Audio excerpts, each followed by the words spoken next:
কি বলতে পারবা না? স্যার আপনি বলেছিলেন যে নিজেদের এলাকায় যে কিরকম লাইভলিহুড স্ট্র্যাটেজিটা আছে সেটার উপর। হুম। আচ্ছা। হ্যাঁ, তো কি করেছো তুমি?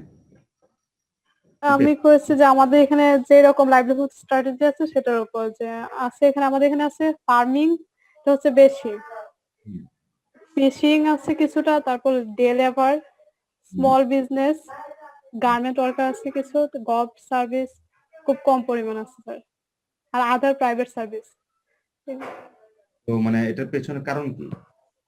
স্যার ফার্মিং এর ক্ষেত্রে স্যার তাদের ক্যাপাবিলিটি, অ্যাসেটস এগুলা ধরা যায়। যেমন ক্যাপাবিলিটির ক্ষেত্রে বলতে পারি তার অন্য কোনো কাজ, মানে যেমন তারা ইলিটারেট বেশি হয়, ফার্মিং এ যারা যুক্ত হুম। তার ইলিটারেট বেশি, যার কারণে তারা এমন কোনো কাজ করতে পারে যেখানে শিক্ষাগত যোগ্যতা লাগে। আচ্ছা, তারপর তাদের এত বেশি অ্যাসেটসও নাই যে তারা কোনো একটা বড় ধরনের বিজনেস বা স্মল বিজনেসও করবে। আচ্ছা। আর ফিশিং এর ক্ষেত্রে স্যার এখানে ক্যাপাবিলিটি এবং অ্যাসেটসটা কারণ, কারণ তাদের পর্যাপ্ত পরিমাণ অ্যাসেট নাই যে তারা মানে ফার্মিং অথবা অন্যান্য কোনো বিজনেস কিছু করবে।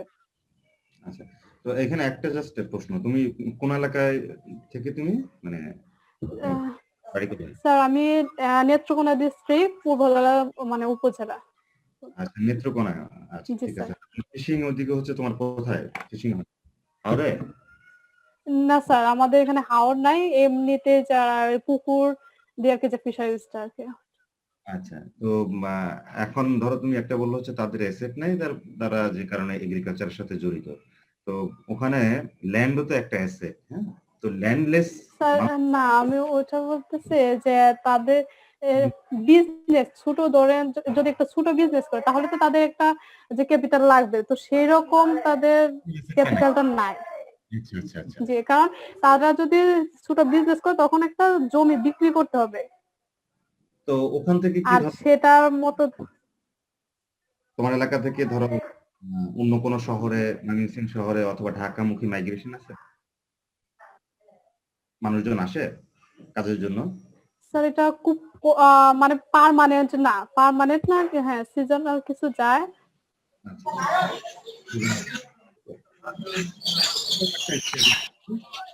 ওকে, আর কেউ কিছু কি add করতে পারবে?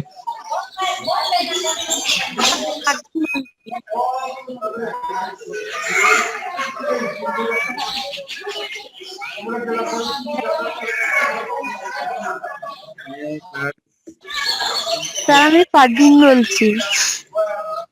আচ্ছা, শব্দ আমি আসছে। তো মাইক হ্যাঁ, কি বলছিলে?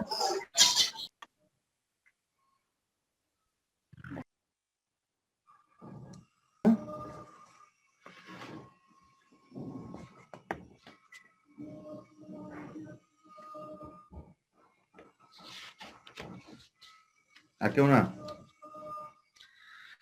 আচ্ছা, তো আমরা ওই গত লেকচারে যে জিনিসগুলো করেছিলাম একটু সামান্য একটু বাকিও ছিল। বাকিটা এখনো আমি হয়তোবা তোমাদের কমপ্লিট করতে পারবো না একটা কারণে।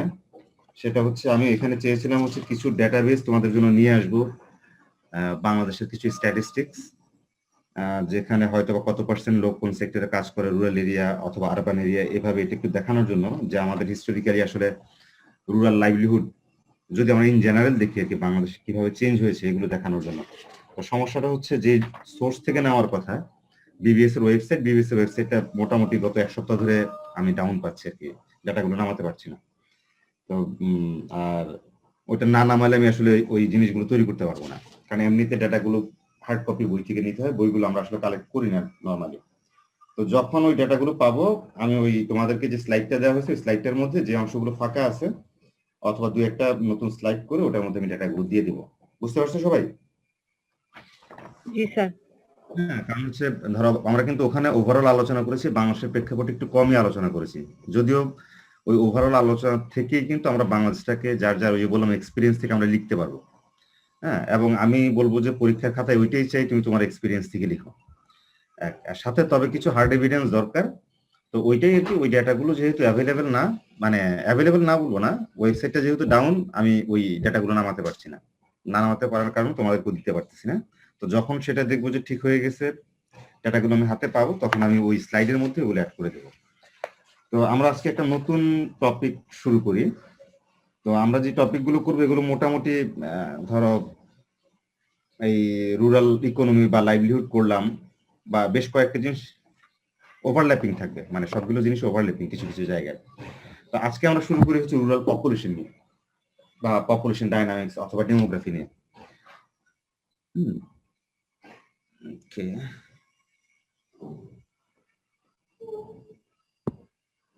আমি স্ক্রিনটা শেয়ার দিয়ে নিই।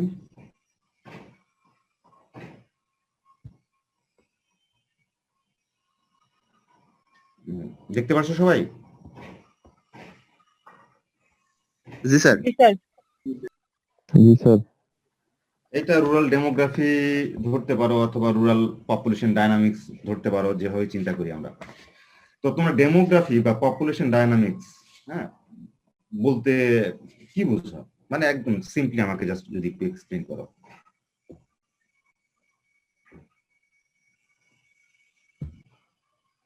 পপুলেশন ডাইনামিক্স, পপুলেশন ডাইনামিক বলতে পপুলেশন বাড়া কমাকে বোঝানো হয়। এক্ষেত্রে বার্থ রেট বাড়তে পারে, ডেথ রেট কমতে পারে, এর মাধ্যমে পপুলেশন বাড়ে বা কমে, প্লাস মাইগ্রেশন এর মাধ্যমেও বাড়ে কমে। স্যার এটাই হচ্ছে পপুলেশন ডাইনামিকের মেন থিম। ওকে, ভেরি গুড। তো আমরা যদি এখন একটু চিন্তা করি রুরাল পপুলেশনে, মানে রুরাল এরিয়াতে পপুলেশন ডাইনামিক্স মানে কিরকম হতে পারে, ধরো কি কি জিনিস তুমি এখানে বার্থ রেটের কথা বললা, ডেথ রেটের কথা বললা, আমি আর একটু অ্যাড করে দিই, মাইগ্রেশনও এখানে অ্যাড হবে। হ্যাঁ, সো এই যে ধরো এই তিনটা জিনিস, সাথে আমাদের আরো কিছু জিনিস আছে, যেমন ধরো ফার্টিলিটি রেট, ইনফেন্ট মর্টালিটি, হ্যাঁ, এই জাতীয় জিনিসগুলো রুরাল এরিয়াতে আসলে কিরকম দেখা যায়?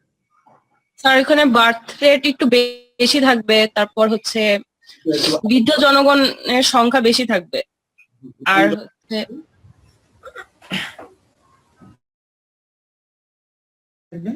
আমি একটু মানে বৃদ্ধ যারা মানে একটু বুড়ো লোক পপুলেশন বেশি থাকবে। হ্যাঁ,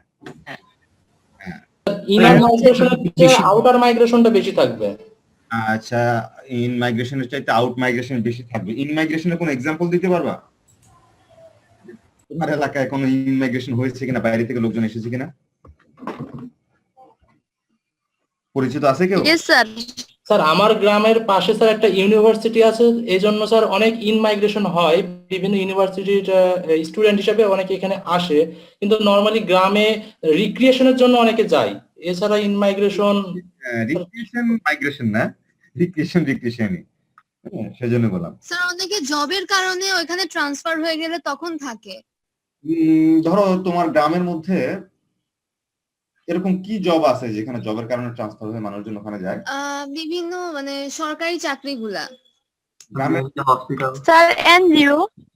এনজিও। NGO আচ্ছা, দেখ আমি তো এই জন্য বললাম এই সংখ্যাটা খুবই নগণ্য। ধরো হচ্ছে একটা গ্রামের মধ্যে একটা স্কুল থাকতে পারে, সেখানে কিছু টিচার হয়তো বাইরে থেকে এটা জবের জন্য হয়তো বা পার্মানেন্টলি যায় না, কমিউট করে, এটা একটা ব্যাপার থাকে। আর কিছু হয়তো বা এনজিও বা ওই ইয়ের জন্য খুবই সামান্য সেটা। তো যাই হোক, সামান্যটাও রাখি, মানে আমি চাচ্ছিলাম হচ্ছে একটু বড় আকারে কিছু এক্সাম্পল দিতে পারো কিনা। তো আমি দিয়ে স্যার দিই। রোহিঙ্গা ভাষান্তরের রোহিঙ্গার এক্সাম্পলটা তো দেয়া যায় তাই না স্যার? স্যার এটা হচ্ছে আলাদা কেস, মাইগ্রেশন এবং রিফিউজি দুটো ভিন্ন জিনিস। স্যার কক্সেস বাজারে দেশি বিদেশি অনেক এনজিও কাজ করে, সো এখানে দেশি বিদেশি অনেক লোকজন মাইগ্রেট করে থাকতেছে এখন কক্সেস বাজারে। মানে একটা হচ্ছে তুমি কাজের জন্য কোনো একটা জায়গায় গেলা কিছু একটা নির্দিষ্ট সময়ের জন্য, 2-1 মাসের জন্য, এটাকে আমরা আসলে মাইগ্রেশন বলি না, ঠিক আছে? তবে আমরা কিছু কিছু ক্ষেত্রে টেম্পোরারি মাইগ্রেশন বা সিজনাল মাইগ্রেশন হিসেবে বলি। তো কিন্তু সে কিন্তু ফুল সেটআপটা এখানে শুধুমাত্র হয়তো ওই কাজটুকুর জন্য যায়, এটাকে ফুললি আমরা মাইগ্রেশন ক্যাটাগরিতে ফেলতে পারি না আর কি। ওইটুকু যদি বলি, পুরোপুরি পারি না। যদি সে লম্বা সময় পার্মানেন্টলি থাকে, ধরো বছর খানেক, তাহলে এক কথা, সেটা হইতে পারে মাইগ্রেশন। আচ্ছা, আমি আরেকটা সহজ এক্সাম্পল দিই। এটা হচ্ছে এই নদী ভাঙা এলাকা থেকে কেউ আসো? ভোলা, শরীয়তপুর, মানে যে এলাকায় নদী ভাঙে, গাইবান্ধা। Yes sir. আচ্ছা, নদী ভাঙা এলাকায় কি হয়, যখন তোমার নদী ভাঙে, কোনো বসতি মানে জাস্ট ভেঙে যায়, তখন ওই বসতিগুলো কিন্তু এই আশেপাশের কোনো গ্রামে, কিছু মানুষ আশেপাশের কোনো গ্রামে চলে যায়, অথবা কিছু মানুষ ওই নিয়ারেস্ট তার যে শহর আছে ওখানে যদি তার কোনো ল্যান্ডই না থাকে সেখানে চলে যায়, অথবা কিছু মানুষ হয়তো ঢাকামুখী বা বড় শহরমুখী হয়। এই ব্যাপারটা কি তো মোটামুটি যদি ওই এলাকার হয় তাহলে এটা এক্সপিরিয়েন্স করার কথা, তাই না? তো এটাকেও কিন্তু আমরা বলতে পারি যে রুরাল এরিয়াতে ইনমাইগ্রেশন কোত্থেকে, যে ডিসপ্লেস পিপল গুলো ওই জায়গাগুলোতে নিয়ারেস্ট কিছু জায়গায় রুরাল এরিয়াতে চলে যায়। হ্যাঁ, তো এটা ইনমাইগ্রেশন একটা এক্সাম্পল হতে পারে, বাট নর্মালি এটা আসলে এখনো আমাদের দেশে খুব কম দেখা যায়, মানে রুরাল এরিয়াতে বাইরে থেকে মাইগ্রেট করে যাচ্ছে। স্ট্যাটিস্টিক্স ওই যে বললাম, স্ট্যাটিস্টিক্স আমি নামাতে পারছি না, কিন্তু ওখানে স্পষ্ট সেটা দেখানো যেত যে আসলে আমাদের rural to rural, urban to urban, urban to rural মাইগ্রেশনের প্যাটার্নটা কিরকম আমাদের এখানে। তো যাক, মোটামুটি একটু জানলাম। আচ্ছা, তো আরেকটু যদি বলি যে তোমরা বলো তো রুরাল পপুলেশন এখন কি আমাদের কম্পারেটিভলি আরবান এরিয়া থেকে rural population growth rate slow, এটা হয়তো বা সত্য, কিন্তু ডিক্লাইনিং এমন কোনো মানে ইস্যু আছে কিনা যে পপুলেশন ডিক্লাইন করছে?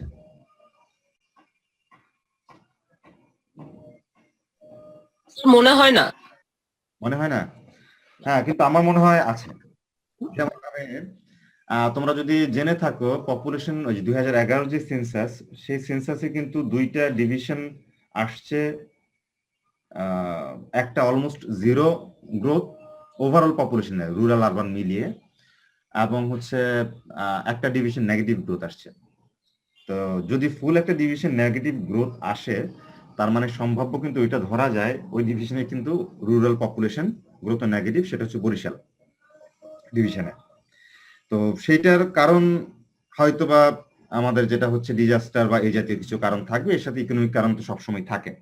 তো এরকম আমরা সামান্য কিছু ফেস করছি, কিন্তু বাংলাদেশের বাইরে কি এরকম কোনো এক্সাম্পল দিতে পারো যে যেখানে ডিপপুলেশন হচ্ছে রুরাল এরিয়া থেকে?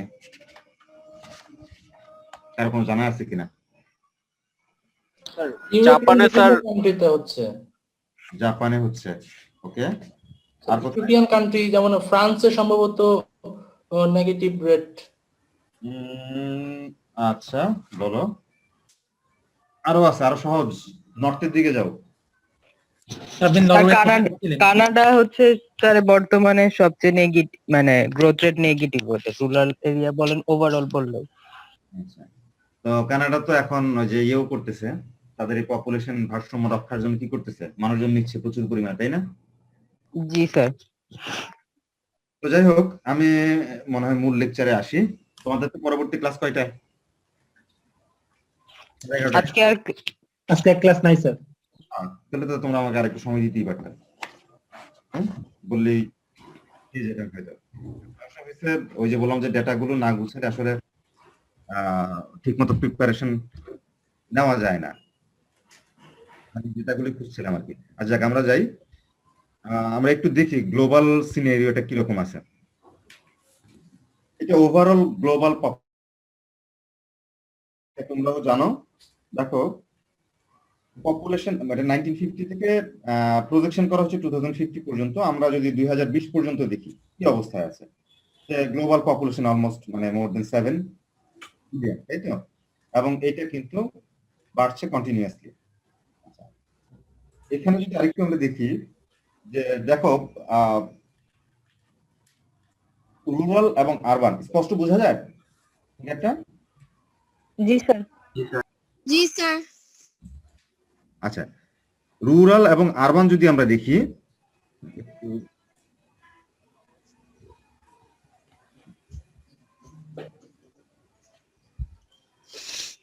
আরবান পপুলেশন আমরা যদি দেখি 1950 বা ওই সময় 70s পর্যন্ত, ইভেন আমরা এখানে দেখি প্রায় 2000 সাল পর্যন্ত কিন্তু আমাদের রুরাল এরিয়ার পপুলেশন বেশি ছিল, হ্যাঁ, মানে শেয়ারটা বেশি ছিল।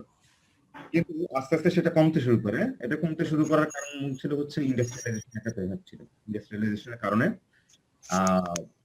আস্তে আস্তে মানুষজন শহরে মুভ করা শুরু করে জব অপরচুনিটি এগুলোর জন্য। তো আমরা ওই ডিসকাশনে যাচ্ছি না, শুধু আমরা একটু প্যাটার্নটা দেখি যে একটা পর্যায়ে এখন আমরা দেখতে পাচ্ছি হচ্ছে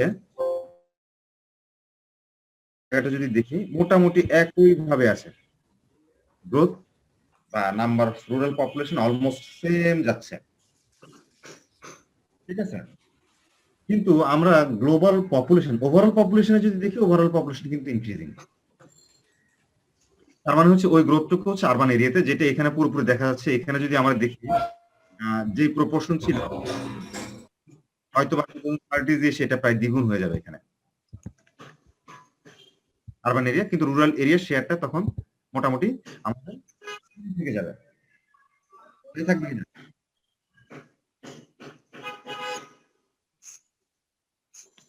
বুঝতে পারছো? জি স্যার। তার মানে হচ্ছে আমাদের একটা প্যাটার্ন আমরা এখান থেকে আমাদের কোর্সের সাথে যদি মিলাই, আমরা একটা প্যাটার্ন এখান থেকে পাচ্ছি, সেটা হচ্ছে মানে সহজ কথা যদি বলি, রুরাল পপুলেশন ইনক্রিজ করছে না, তাই তো? এটা বলতে পারি না? Yes sir. হ্যাঁ, নট ইনক্রিজিং। হ্যাঁ, এটা আমরা বলতে পারি। অথবা কিছু জায়গায় এটা হচ্ছে গ্লোবাল এরিয়াতে, হয়তোবা কিছু জায়গায় আমরা পাবো হচ্ছে ডিক্লাইনিং, কিছু জায়গায় হয়তো সামান্য কিছু গ্রোথ আছে। আমরা শুধু এই একটা স্টেটমেন্ট এখান থেকে নিয়ে নিই, এই ডায়াগ্রামটা থেকে, যে রুরাল পপুলেশন বাড়ছে না, যে অবস্থায় আছে স্টেবল অবস্থায় আছে, হয়তো ইন ফিউচার আরো কমবে, অন্যদিকে আরবান পপুলেশন বাড়বে। আচ্ছা, এখানে যদি আরেকটু আমরা এটা ধরো ডেভেলপিং কান্ট্রির জন্য যেটা আছে, আমরা ডেভেলপিং কান্ট্রিতে এখনো দেখতে পাচ্ছি হচ্ছে রুরাল পপুলেশন সংখ্যা বেশি আছে না কম আছে? ডেভেলপিং কান্ট্রিতে এখনো রুরাল পপুলেশনের সংখ্যা বেশি, বাট আস্তে আস্তে রুরাল পপুলেশন এবং আরবান পপুলেশনের প্রপোর্শনটা সমান হয়ে আসতেছে। বাংলাদেশের রুরাল মানে আরবান পপুলেশন কত পার্সেন্ট, কোনো আইডিয়া আছে কারো? 35%। হিসাব করে 35%, কিন্তু এটা মোটামুটি আমি নিচ্ছি যে 2021 সেন্সাসে নট মোর দেন 31 to 32%। আচ্ছা, তো 35% আমরা কোথায় পেলাম? স্যার ফার্স্ট ইয়ারে রিজিওনাল জিওগ্রাফিতে আরবানাইজেশন টপিকটা পড়ানো। আচ্ছা, তার মানে ওটা সোর্স কি জানা আছে? মানে কোন সোর্স থেকে স্যার বলেছিল, জাস্ট সোর্সটা জানা আছে? মানে উনি লেভেল অফ আরবানাইজেশন পড়াচ্ছিল, তখন স্যার এটা বলছিল যে বাংলাদেশের লেভেল অফ আরবানাইজেশন 35%। বুঝতে পারছি না, এটা মানে আমরা যখন আলোচনা করি তখন আমরা বলি 1/3 পপুলেশন হচ্ছে আরবান পপুলেশন, এরকম বলি। তো একটা জিনিস আমি একটু বলে দিই, এটা তুমি কথা প্রসঙ্গে যেহেতু চলে আসে, কিছু জিনিস তোমরা যখন কাজ করবা পড়ো অথবা হচ্ছে ভবিষ্যতে কাজ করবা, একটু খেয়াল রাখবে ডেটাটা কোন সোর্স থেকে আসছে, এটা একটু খেয়াল রাখবে। আমি এই জন্য বললাম, ডোনার এজেন্সিগুলো ইউএন, ওয়ার্ল্ড ব্যাংক বা ধরো অন্য যারা করে, অনেক সময় ওরা ওভার এস্টিমেট করে। ওভার এস্টিমেটটা কিভাবে করে? যেমন ফর এক্সাম্পল বাংলাদেশের 2011-তে যে সেন্সাসটা হলো, তো এটা পাবলিশড হয় হচ্ছে 2012 শেষের দিকে। 2001 পর্যন্ত ওয়ার্ল্ড ব্যাংক, ইভেন তোমার ধরো ইউএন, ওরা যে এডিবি এস্টিমেট করে, ওদের হিসেবে বাংলাদেশের পপুলেশন ছিল 17 কোটি বা 17 কোটি। 17 কোটি ছিল মিনিমাম যে কারো এস্টিমেটে। কিন্তু সেন্সাসে আমরা কি পেলাম? সেন্সাসে আমরা পেলাম 13.96 লাখ, আমার যেটুকু মনে পড়ে। তাহলে এটা কারেকশন আসছে 14.5 কোটির মতো। তো যখন তোমরা সোর্স গুলো দেখবা, তুমি সোর্স গুলো বিশাল তফাৎ। স্যার স্যার হ্যাঁ, বলো। স্যার সেন্সাসের যে রেজাল্ট থাকে সেটা তো ইন আ ওয়ে মাঝে মধ্যে রিগড হইতে পারে। ওকে, সে কথাটা ধরলাম, কিন্তু এবার একটা জিনিস যদি আমি একটু বলি, ওয়ার্ল্ড ব্যাংক এবং ইউএন ওরা যে ডেটাটা তৈরি করে, ওরা কোথেকে ডেটাটা তৈরি করে? ওরা প্রজেকশন করে স্যার। তো প্রজেকশন তো বাংলাদেশ গভর্নমেন্টও করতে পারে, ইভেন আমিও করতে পারি। প্রজেকশন কিভাবে ডিফাইন করে? যেমন ধর আমি বললাম হচ্ছে, মানে আমি জাস্ট একটু ওই ডেটাগুলোর মানে আমি বলবো যেটা প্রবলেম হিসেবে বলি, আর কেন আমি সেন্সাসের পক্ষে, ঠিক আছে? যখন দুইটা ডেটা অ্যাভেলেবেল থাকবে তখন আমি সেন্সাস অবশ্যই নেব, অন্য কোনো ডেটার দিকে আমি তাকাবোই না। এটার একটা কারণ হচ্ছে ওরা আগের কিছু ডেটা দেখে, লাস্ট 10 ইয়ার্স 20 ইয়ার্স এর ডেটা দেখে সেই অনুযায়ী সে প্রজেকশন করে যে আমার এই সময়ে এত পপুলেশন হতে পারে বা এই সময় এত পপুলেশন হবে। অনেক সময় বলে এখন ধারণা করা হচ্ছে এত পপুলেশন, ধারণা করা হচ্ছে। হ্যাঁ, এই ব্যাকগ্রাউন্ডে ডেটাটা ইউজ করে সে কিন্তু ওই সেন্সাসের ডেটাটাই ইউজ করে। এখন প্রজেকশন কখনোই পারফেক্ট না, এটা আমরা সবসময় দেখে আসি। আচ্ছা, এবার সেন্সাসের দিকে আসি। সেন্সাসে আমাদের প্রচুর ভুল হয়, হইতেই পারে। এবং সেন্সাসে যারা কাজ করে ডেটা কালেকশনে হয়তো বা দেখা গেছে যে তোমাদের মধ্যে স্টুডেন্টে কাজ করে, যতটুকুই করুক না কেন, এটা প্রাইমারি লেভেলে 16 কোটি মানুষের ডেটা কালেক্ট করা হয়। এখানে আমি ধরলাম 3 কোটি মিস হয়ে গেল, ধরো সাপোজ 3 কোটি মিস হয়ে গেল, কোনোটা কাউন্ট হলো, কিন্তু এটা আসলে পসিবল না। প্রত্যেকটা গ্রামের যখন সেন্সাস করে তখন হয়তো একজন হাতে দায়িত্ব দেয়, সে কিছু বাড়িতে যায় কিছু বাড়িতে যায় না, কিন্তু সে কিন্তু জানে ওই বাড়িতে কতজন আছে আনুমানিক। হ্যাঁ, অথবা সে বসে, ওই যে আমরা যেটা বলি না যে সার্ভে করতে গিয়ে এই বসে বসে দোকানে চা খেতে খেতে কোশ্চেনিয়ার ফিল আপ করে, হয়তো এরকমও কিছু করে, কিন্তু সে কিন্তু তার এলাকাটা সম্পর্কে জানে, জেনে এই কাজটুকু করে। এখন আমি একটা ডেটা পুরো রুট লেভেল থেকে নিয়ে আসলাম, আরেকটা ডেটা হচ্ছে তার যে যারা রুট লেভেল থেকে ডেটা নিয়ে আসে তাদেরই প্রিভিয়াস ডেটা থেকে এস্টিমেট করা। তাহলে কোনটাকে আমি মানে ধরে নিতে পারি যে বেটার? বুঝতে পারছি স্যার। কথাটা বুঝতে পারছো? কারণ ভুল কালেক্ট করি, এই ভুলের উপরে সে এস্টিমেট করতেছে এবং তার এস্টিমেশনটা 2-3টা প্যারামিটার উপর ভিত্তি করে। সে ধরে নেয় আমার এখন হচ্ছে ফার্টিলিটি রেট এরকম থাকবে, মর্টালিটি রেট এরকম হবে, এই অনুযায়ী পপুলেশন আমার এরকম হবে। এটা হচ্ছে তার এস্টিমেশনের ক্রাইটেরিয়া। আর তারা হচ্ছে রিয়েল কাউন্ট করে। এখন সেন্সাসে আরেকটু কারেকশন হয়, সেটা হচ্ছে একই সময়ে বাংলাদেশ ব্যুরো অফ স্ট্যাটিস্টিক্স যখন ডেটা কালেক্ট করে, ঠিক at the same time Bangladesh institute of development studies, আরেকটা প্রতিষ্ঠান, সেপারেট প্রতিষ্ঠান, তারা আলাদাভাবে আরেকটা সার্ভে শুরু করে একই সময়।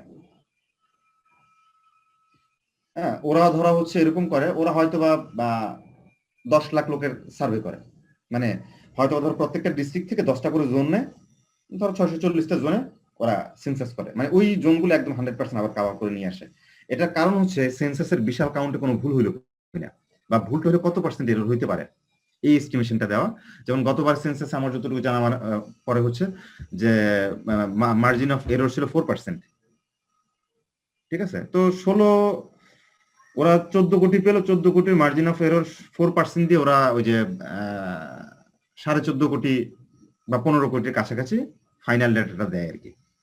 তো এটা সেকেন্ড স্টেজও কারেকশন হয়। তো যাই হোক, আমি এই জন্যই বললাম আর কি, যদি আমাদের হাতে সুযোগ থাকে, অ্যাভেলেবেল থাকে, আমরা চেষ্টা করবো হচ্ছে সেন্সাসের ডেটা ইউজ করার জন্য। ঠিক আছে, যে আমাদের গভর্নমেন্ট বা সেন্সাস যেটা বলে, আর বাকি যেগুলো বলে তারা কিন্তু এস্টিমেট করে বলে, এটা তাদের ইচ্ছে, মানে তারা যেভাবে চিন্তা করে। ওকে, আমরা যদি এখানে দেখি গ্লোবাল পপুলেশনে এখনো ডেভেলপিং কান্ট্রিগুলোতে তারা এখনো 45%-এর নিচে হচ্ছে আমাদের রুরাল পপুলেশন। তো আমরা একটু দেখতে পাচ্ছি যে রুরাল পপুলেশন ডেভেলপিং কান্ট্রিতেও আরবান পপুলেশন ইনক্রিজিং, শেয়ারটা বাড়তেছে আস্তে আস্তে, এবং এটা হয়তোবা যে গ্রোথে আমরা যে ট্রেন্ডটা দেখতে পাচ্ছি, এই ট্রেন্ডে যদি আগায় আর আজ থেকে হয়তোবা 10 to 15 ইয়ার্সের মধ্যে রুরাল পপুলেশনকে ক্রস করবে। আচ্ছা, এটা আমরা একটা প্যাটার্ন পেলাম যে ডেভেলপিং কান্ট্রিতে এটা কন্টিনিউয়াসলি বাড়ছে। আচ্ছা, এখানে আমরা যদি একটু দেখি যে changes in rural fertility rate কমছে বা বাড়ছে এরকম কোনো কিছু আছে কিনা দেখো। আমরা অ্যাবসলিউট চেঞ্জের মধ্যে শুধু যাই, আমরা কি দেখতে পাচ্ছি? বাংলাদেশের রুরাল ফার্টিলিটি রেট তো কমতেছে, এটা হচ্ছে জিরো লাইন। হ্যাঁ, যদি আমি অ্যাবসলিউট চেঞ্জের ক্ষেত্রে দেখি, আমি চেঞ্জটা শুধু দেখি, মোটামুটি সবারই হচ্ছে, ইভেন ডেভেলপিং কান্ট্রিতে, সব কান্ট্রিতেই আমাদের ফার্টিলিটি রেট চেঞ্জ হচ্ছে, তাই না? এবং নেগেটিভ, ঠিক কিনা? জি স্যার। সবগুলোতেই আমাদের রুরাল এরিয়াতে ফার্টিলিটি রেট, এটা ইভেন আরবান এরিয়াতে সেটা ট্রু। আমরা যদি এখানে দেখি যে 90 থেকে 95 পর্যন্ত কত ছিল, এবং 90 থেকে দেখো সবগুলো দেখি 90 থেকে 95 পর্যন্ত এটার এ পর্যন্ত ছিল, তাই না? আমি এই ভ্যালুটা দেখি পজিটিভ ছিল, আমি শুধু এই চেঞ্জটা দেখি, যদি এটা না দেখি এখানে দেখি, আচ্ছা এখানেও বোঝা যাবে স্পষ্ট জিনিসটা মনে হয়। আচ্ছা 90 থেকে 95 পর্যন্ত ছিল এইটা, এখন 2009 থেকে 2004 এভারেজ যদি আসি এখানে চলে আসছে, এই আমাদের ডিক্লাইনিং। ঠিক আছে, প্রত্যেকটা জায়গাতে কিন্তু আমরা যদি দেখি প্রত্যেকটা কান্ট্রি কিন্তু ডিক্লাইন করতেছে। এবং সবাই মানে হয়তোবা আরো কমে আসবে আগামী 10 to 20 ইয়ার্সে, আরো কমে আসবে, পরে একটা লেভেল পর্যন্ত গিয়ে এটা স্যাচুরেটেড হয়ে মানে অবস্থায় চলে আসবে যেখান থেকে হয়তো খুব বেশি একটা চেঞ্জ হবে না। তো এটা এই জন্য আনা ফার্টিলিটি রেট আমরা একসময় বলতাম হচ্ছে ধরো রুরাল এরিয়াতে পপুলেশন গ্রোথ মানে ন্যাচারাল গ্রোথ অফ পপুলেশন বেশি, আরবান এরিয়াতে comparatively com because of education এবং আদার কিছু কারণ ছিল। তো এখন কিন্তু আস্তে আস্তে সেই জিনিসটা রুরাল এরিয়াতে চলে যাচ্ছে, এবং সেটার কিছু কারণ আছে, সেটা একটু পরে আমরা আলোচনা করবো কেন রুরাল এরিয়াতে সেই জিনিসটা হচ্ছে। জাস্ট এটা এগুলো শুধু সিনারিও দেখানো তোমাদেরকে সামনে প্রেজেন্ট করা। আচ্ছা এবার আমরা আসি একটু বাংলাদেশের ক্ষেত্রে, সম্ভবত খুব স্পষ্ট বোঝা যাচ্ছে না, যারা মোবাইলে আছে বোঝার কথা না খুব বেশি, শুধু লাইনটা ছাড়া। দেখতে পাচ্ছ কিনা? জি স্যার, বুঝা যায়। জি স্যার, দেখা যাইতেছে ক্লিয়ার। একটু জুম করে নিয়ে দেখতে হবেই। হ্যাঁ সংখ্যাগুলো আমি ওই যে বললাম বিবিএস এর ডাটা না পেয়ে ওয়ার্ল্ড ব্যাংকের কিছু ডাটা নিলাম, তো গ্রাফগুলো জাস্ট স্ক্রিনশট নিয়ে নিয়েছি, নিজের তৈরি করার সুযোগ হয়নি। তো তারপর আমি জাস্ট একটু দেখাই দিই, আমি বলে দিচ্ছি। এখানে দুইটা জিনিস আছে, যদি বাংলাদেশের ওভারঅল বাংলাদেশের কি হচ্ছে সিনারিওটা পপুলেশনের, বার্থ রেট, ডেথ রেট, এটা তো হচ্ছে ইনিশিয়াল ন্যাচারাল গ্রোথ, তাই না? যে কি পরিমাণ জন্ম হলো, কি পরিমাণ মৃত্যু হলো প্রতি হাজারে। আমরা যদি দেখি বর্তমানে খুব সম্ভবত এখানে যদি ধরি 12 to 13, এটা হচ্ছে তোমার আমরা সিবিআর যেটা বলি বার্থ রেট, অর্থাৎ প্রতি হাজারে জন্ম হয় হচ্ছে 12 থেকে 13 জন। ঠিক আছে, এটা এখনকার স্ট্যাটিস। মৃত্যু হারটা কি আমাদের এখানে দেখাচ্ছে প্রতি হাজারে হয়তো এখানে 5 বা 5.5%, মানে 5.5 মানে প্রতি হাজারে। এই যে দুইটার গ্যাপ, এই দুইটার গ্যাপই হচ্ছে কি আমাদের ন্যাচারাল গ্রোথ অফ পপুলেশন। এটা জানো তোমাদের পপুলেশন জিওগ্রাফি কি করানো হয়েছে না করানো হবে? স্যার সেকেন্ড ইয়ারে হয়েছে। হ্যাঁ, তাহলে তো তোমার এগুলো জানা, ভালো করে জানার কথা, এই স্ট্যাটিস্টিক্স গুলো তো জানার কথা। যাই হোক, আমি একটু এইটাই হচ্ছে তোমার হচ্ছে ন্যাচারাল গ্রোথ, তাই না? আচ্ছা এখন আমরা যদি এখানে একটু দেখি যে আসলে কি হচ্ছে, আমাদের লাস্ট 50 ইয়ার্স যদি ধরি, কন্টিনিউয়াসলি বার্থ রেটও কমছে, ডেথ রেটও কমছে, আমাদের গ্যাপটাও হয়তো আগে থেকে কমে আসছে।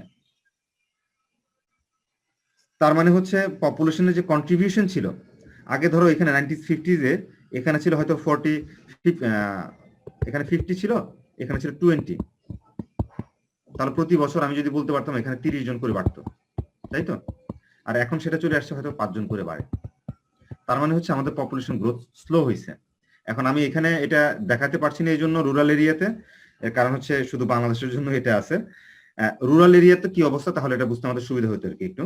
তো আমাদের এটা কমছে, এই কমাটা আমাদের বোথ আরবান, আমি শুধু এইটুকু বলবো, বোথ আরবান এবং রুরাল এরিয়াতে কাজ করছে।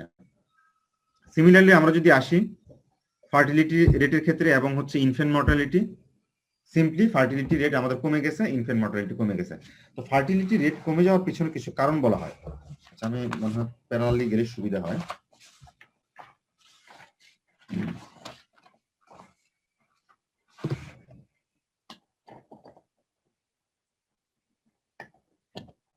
একটু সময় নিচ্ছি।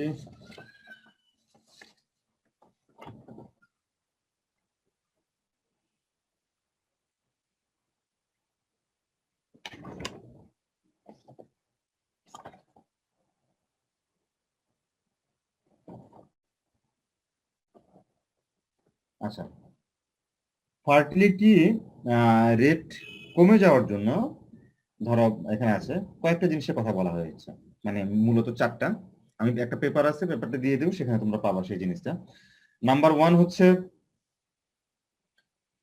আমাদের এক সময় একটা জিনিস ছিল হচ্ছে, আচ্ছা ইকোনমিতে পরে আসি। নর্মালি মর্টালিটি রেট যদি কমে যায় ধারণা করা হয় বা স্টাডিতে পাওয়া গেছে, যেটা হচ্ছে ফার্টিলিটি রেটও কমে যায়। আমি আবারও বলি, মর্টালিটি রেট যদি কমে যায়, ফার্টিলিটি রেটও কমে যায়। কেউ একজন একটা একটু এক্সপ্লেন করতে পারবে এই কথাটা কেন? স্যার দুইটা ইন্টার রিলেটেড তো।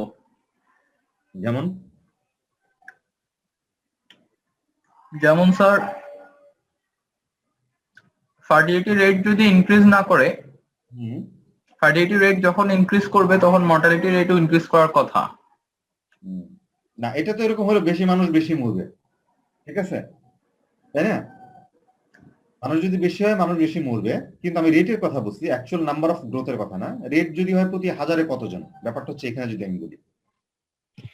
স্যার ইনফ্যান্ট মর্টালিটি রেট যদি কমে যায়, ধরেন একটা লোক খুব সম্ভবত 3-4টা ছেলে মেয়ে নিত তার ইচ্ছা, এখন সে যদি এই মর্টালিটি রেটটা বেড়ে যায়, তার দেখা যাবে 6টা-7টা সন্তান হওয়াতে আছে বেঁচে আছে 4টা, এভাবে তার ফার্টিলিটি রেটটাও কিন্তু বেড়ে গেছে। আবার এখন যদি প্রথম 3টা-4টা মরে না যাইতো, তাহলে তো সে আর 7টা ফার্টিলিটি রেট তার থাকতো না, তখন সে 4টাই নিত। এটাই বলতে চাচ্ছিলাম স্যার।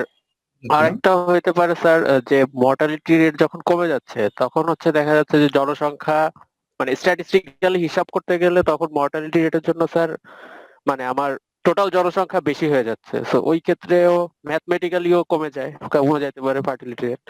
তুমি কিন্তু ধরো যে ফার্টিলিটি রেট এবং মর্টালিটি রেট টোটাল যে আমরা যেহেতু রেটটা একটা ইউনিট দিয়ে হিসাব করা হয়, এটা খুব বেশি এফেক্ট করবে না। তুমি যেটা বলছো সেটা আমি বুঝতে পারছি, কিন্তু এটা খুব বেশি এফেক্ট করবে না, নরমালি খুবই সামান্য, যে আমার ওই যে কতজন পপুলেশন কমে গেল এটার উপরে।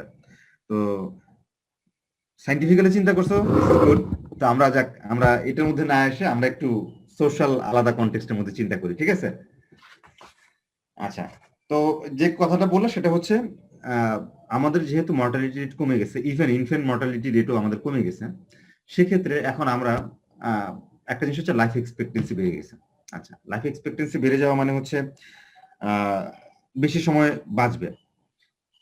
তো আমাদের এক সময় যেটা ধরো রুরাল এরিয়ার ক্ষেত্রে যদি চিন্তা করি, যাদের প্রচুর জমি ছিল, হয়তো তখন চিন্তা করা হতো যে বাংলাদেশে একটা কথা আছে, মুখ দিয়েছেন যিনি হাত দিবেন তিনি, এরকম একটা কথা ছিল। অথবা এই প্যারেন্টসদের যে ডিপেন্ডেন্সিটা তৈরি হতো, তারা চিন্তা করতো শেষ বয়সে কে আমাকে দেখবে, সেই চিন্তা থেকে যে তৈরি হতো যে বেশ কিছু ছেলে মেয়ে থাকবে সেখান থেকে দেখবে। আবার মর্টালিটি রেট বেশি ছিল, কে বেঁচে থাকবে, যে কথাটা তুমি বললা, যে কে বেঁচে থাকবে কে থাকবে না সেটাও নিশ্চিত না। তো সেই প্রেক্ষাপটে আমাদের পপুলেশন গ্রোথটা অনেক মর্টালিটি রেট হাই হওয়ার কারণে আমাদের ফার্টিলিটি রেটটা আমাদের বেশি ছিল। যখন মর্টালিটি রেট কমে আসলো তখন আর আসলে তার ওদিকে চিন্তা করতে হয় নাই, যেহেতু আমার পপুলেশন মর্টালিটি কমে গেছে, সো আমি জানি হয়তো আমার যদি 2টা সন্তান হয় 2টা সন্তানই বেঁচে থাকবে, এইটুকু একটা ব্যাপার। আচ্ছা, এটা হলো একটা। সেকেন্ড আরেকটা কারণ হচ্ছে ইকোনমিক কারণ। কোনো একটা এক্সাম্পল কেউ দিতে পারবে ইকোনমিক কারণে কি হতে পারে? ইকোনমিক কারণে স্যার লিভিং কস্ট বেড়ে গেছে, লিভিং এক্সপেন্স বেড়ে গেছে। Very good. আর কিছু?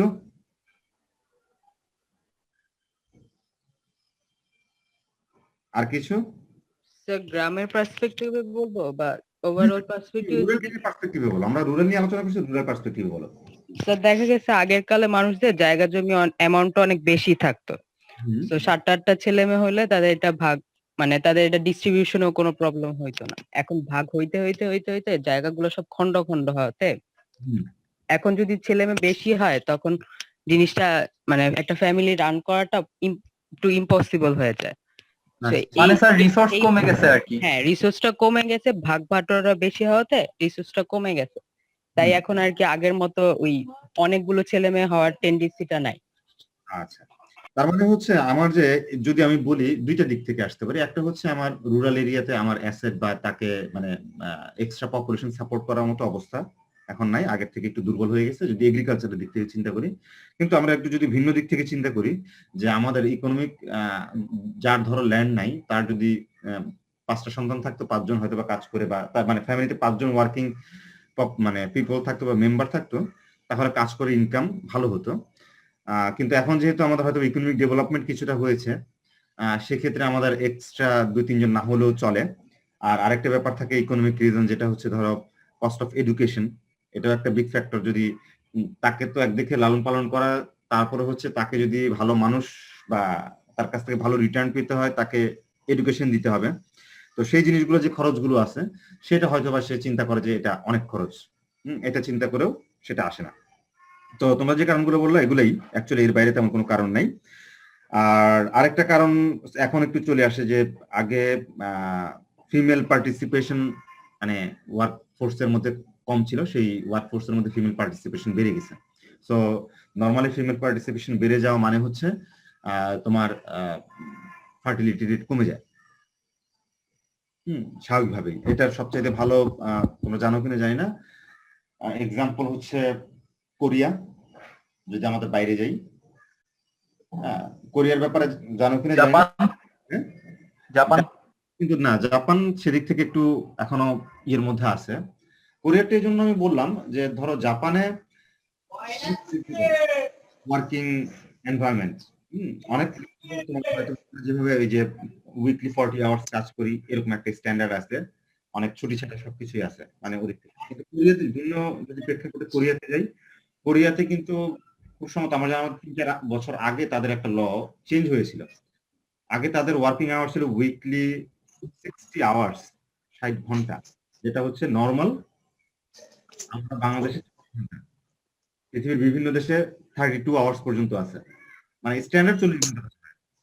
60 আওয়ার্স সেটা কমিয়ে তারা নিয়ে আসার চেষ্টা করছে হচ্ছে যে 54 বা 55 এরকম একটা চেষ্টা গভর্নমেন্ট চাচ্ছিল। সে চাওয়ার পিছনে একটা কারণ ছিল, এবং কারণটা ছিল হচ্ছে রুরাল মানে কোরিয়াতে পপুলেশন গ্রোথ ডিক্লাইন করতেছে। কারণ 60 আওয়ার্স সময় দেওয়ার পরে, অফিসের 60 আওয়ার্স সময় দেওয়া মানে হচ্ছে তুমি এই 6 দিন যদি অফিস করো, 5 দিন অফিস করলে প্রতিদিন তুমি 12 ঘন্টা করে সময় দিচ্ছ। তার মানে হচ্ছে তোমার ফ্যামিলি লাইফ বলতে কিছু থাকে না। সেই ফ্যামিলি লাইফটাকে কিছু দেওয়ার জন্যই হচ্ছে গভর্নমেন্ট একটা পলিসি ওরকম করলো, যদিও ইন্ডাস্ট্রিয়ালিস্টরা রাজি হয় নাই। পরবর্তী আমি লাস্ট আপডেট অবশ্য জানি না, তারা রাজি হয় নাই, কারণ তাদের যে ইকোনমিক গ্রোথ আছে সেটা সচল রাখার জন্য তারা চাচ্ছে যে এটা আরো কিছুদিন চলুক। তো ব্যাপারটা হচ্ছে যখন ফিমেল পার্টিসিপেশন বেড়ে যাচ্ছে, এবং আরেকটা হচ্ছে তুমি ওই জায়গাগুলোতে তুমি যেহেতু ছুটির ব্যবস্থা পাবা না, তুমি সময় দেওয়া হবে না, তুমি আসলে ওই যে ফ্যামিলি, ওই যে বললাম 12 ঘন্টা সময় হাতে থাকে তোমার বাকি কাজগুলোর জন্য, তুমি ফ্যামিলি পার্টনার, এই জন্য এই জিনিসগুলো ওদের চিন্তার মধ্যে আসে না। এই জন্য দেখা যায় কোরিয়া, ইভেন চায়নাতেও অনেক aged, even male female both, ঠিক আছে, আনমেরিড, অথবা তারা আসলে ওইদিকে চিন্তা করার সুযোগই পায় না। তো যাই হোক, এটা ইকোনমিক এবং হচ্ছে সোশ্যাল কিছু কারণে এটা হচ্ছে। আরেকটা যদি আমি দুঃখিত, আরেক এই সেম ব্যাপারটা জাপানেও আছে স্যার। হ্যাঁ হ্যাঁ, আমি দুঃখিত স্যার, কিন্তু এই সেম ব্যাপারটা জাপানেও আছে স্যার। স্যার সেম বলছিলাম যে সেম ব্যাপারটা জাপানেও আছে। ওদের মেয়েরা এত বেশি কাজ করে যে ওদের ছুটি নেয় না, এই কারণে বাধ্যতামূলক ভাবে ছুটি দিয়ে পাঠাচ্ছে যে তোমার হ্যাঁ জাপানে যে ছুটিটা আছে তোমাকে। হ্যাঁ, এটা জাপানেও আছে, হ্যাঁ, ইভেন বেশ কিছু জায়গাতেই আছে। কিন্তু আমি এই জন্য বললাম জাপান এখন বেশ চেঞ্জ হয়ে আসছে পলিসিগত ভাবে, তারা ওয়ার্কারদেরকে যথেষ্ট সময় দেয়, হ্যাঁ, মানে ওই 40 আওয়ার্স এর বাইরে তারা আসলে রাখে না এখন আর। সো ওই যে 40 আওয়ার্স এবং 60 আওয়ার্স ইজ এ বিগ। তো আমি জাস্ট এই প্রেক্ষাপটে আমি কোরিয়ার এক্সাম্পলটা আনলাম আর কি। আচ্ছা, দেন আমরা এখানে দুইটা কারণ বললাম, একটা হচ্ছে ধরো প্রথমটা তো বললাম হচ্ছে মর্টালিটির সাথে রিলেশন, সেকেন্ড বললাম ইকোনমিক। আরেকটা কারণ হচ্ছে আমাদের হচ্ছে কালচারাল ট্রান্সমিশন, হ্যাঁ, যে আমরা ভিন্ন কালচারকে দেখে যে আমরা হয়তোবা আগে একসময় সাহস পেতাম না যে আমার 2 জন সন্তান দিয়ে হবে কিনা, এখন হয়তোবা এটা পাই। অথবা এডুকেশন ডেভেলপমেন্ট, অর্থাৎ তুমি এডুকেটেড হলা, তুমি ভিন্ন কালচারকে তুমি দেখলা, এবং এই ভিন্ন কালচারগুলো আমাদের মধ্যে চলে আসলো। সেই কালচারাল ট্রান্সমিশনের কারণে কিন্তু আমাদের পপুলেশন মানে ফার্টিলিটি কি বলে ডিক্রিজে কাজ করে। আর ফাইনালি যদি একটা বলি, সেটা হচ্ছে পলিসি। গভর্নমেন্ট যদি ওরকম কোনো পলিসি তৈরি করে, তাহলেও কিন্তু আমাদের পপুলেশন ডিক্লাইন করতে পারে, ফার্টিলিটি ডিক্লাইন করতে পারে। যেমন চায়নার যে ব্যাপারটা ছিল, চায়না হয়তো বা আগামী 10 থেকে 15 বছরের মধ্যে সরে আসবে তাদের ওই যে এক সন্তান নীতি থেকে। হ্যাঁ, যে একজন সন্তান হইতে মানে এর বেশি হওয়া চলবে না। তো এই পলিসির কারণে কিন্তু আমাদের পপুলেশনের এই কি বলে ফার্টিলিটি রেট আমাদের কিন্তু কমে যেতে পারে। আচ্ছা, এটা গেল একদিক থেকে। এটা কিন্তু আমি বললাম যে হচ্ছে রুরাল এবং আরবান দুদিক থেকে চিন্তা। আমরা রুরাল আরবান মানে আরো স্পেসিফিক রুরাল একটু পরে আসবো। মর্টালিটির ক্ষেত্রে কিন্তু তোমরা পপুলেশন জিওগ্রাফিতে পড়ে আসছো যে আমাদের কমার কারণ হচ্ছে সবচেয়ে বড় হচ্ছে ডেভেলপমেন্ট, তাই তো? হ্যাঁ, হেলথ সেক্টরে জি স্যার। ডেভেলপমেন্ট এটা হচ্ছে সবচেয়ে বড় কারণ ছিল, এটা একটা। তো আমরা এটা নিয়ে ডিটেল আলোচনা না করি, যেহেতু তোমরা এটা পপুলেশন জিওগ্রাফি পড়েই আসছো, আমরা এদিকে না যাই আর। আচ্ছা, এর সাথে একটা জিনিস একটুর মধ্যে যাই, একটা হচ্ছে লাইফ এক্সপেক্টেন্সি তো আমাদের বেড়ে গেল অনেক, আমরা তো এখন বহু বছর বাঁচি। সেকেন্ড, আরেকটা যদি হচ্ছে ডিপেন্ডেন্ট পপুলেশন। আমি এখানে শুধু ফুল ডিপেন্ডেন্সি আনলাম না, শুধুমাত্র হচ্ছে ওই যে পপুলেশন এজড, মানে এজ পপুলেশন কি পরিমাণ, এজ পপুলেশনের সংখ্যা আমরা যদি দেখি, এটা কিন্তু কন্টিনিউয়াসলি আমাদের বাড়ছে। এটা বোথ রুরাল এবং আরবান এরিয়াতে বাড়ছে, তবে রুরাল এরিয়াতে বেশি বাড়ছে। ঠিক আছে, এখন আমরা ওভারঅল আলোচনাগুলো এখানে শেষ করলাম, মানে জাস্ট স্ট্যাটিস্টিক্স ওই কথাগুলো। এবার আমরা আসি হচ্ছে একটু মূল টপিকের মধ্যে, এই এক্সাম্পলগুলো টেনে আমরা কাজ করব। নাম্বার 1, আমরা তো এতক্ষণ দেখলাম হচ্ছে global trend, population declining, rural population declining. বাংলাদেশের ক্ষেত্রেও সেম অবস্থা, যদি বাংলাদেশে এখানে রুরাল পপুলেশন নাই। এবং কম্পোনেন্ট যেগুলো ছিল আমাদের পপুলেশন ডাইনামিক্স এর, birth rate, death rate, infant mortality, even মাইগ্রেশনটা আমরা আলোচনা খুব একটা বেশি করি নাই, ডিপেন্ডেন্সি রেশিও, ফার্টিলিটি রেট, এগুলো আলোচনা করলাম, এগুলো একটু জানলাম।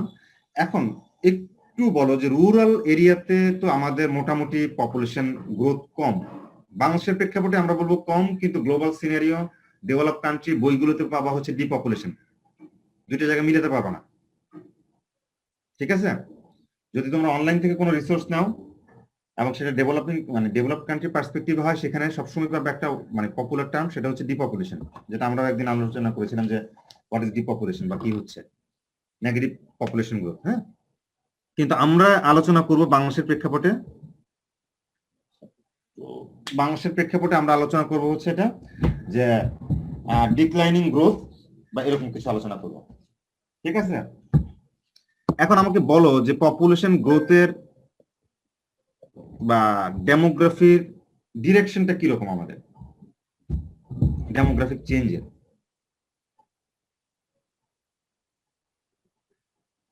রুরাল পপুলেশন চেঞ্জের ডিরেকশনটা কিরকম আলোচনা করেছি এতক্ষণ, আমরা এখন জাস্ট কিছু স্পেসিফিক পয়েন্ট আউট করব। স্যার ডিক্লাইন করতেছে। আচ্ছা, ডিক্লাইনিং, আমাকে কি তোমরা দেখতে পাচ্ছ? জি স্যার, দেখতে পাচ্ছি। সাথে সাথে আচ্ছা, একটা হচ্ছে ডিক্লাইনিং পপুলেশন, তাই তো? আর কি?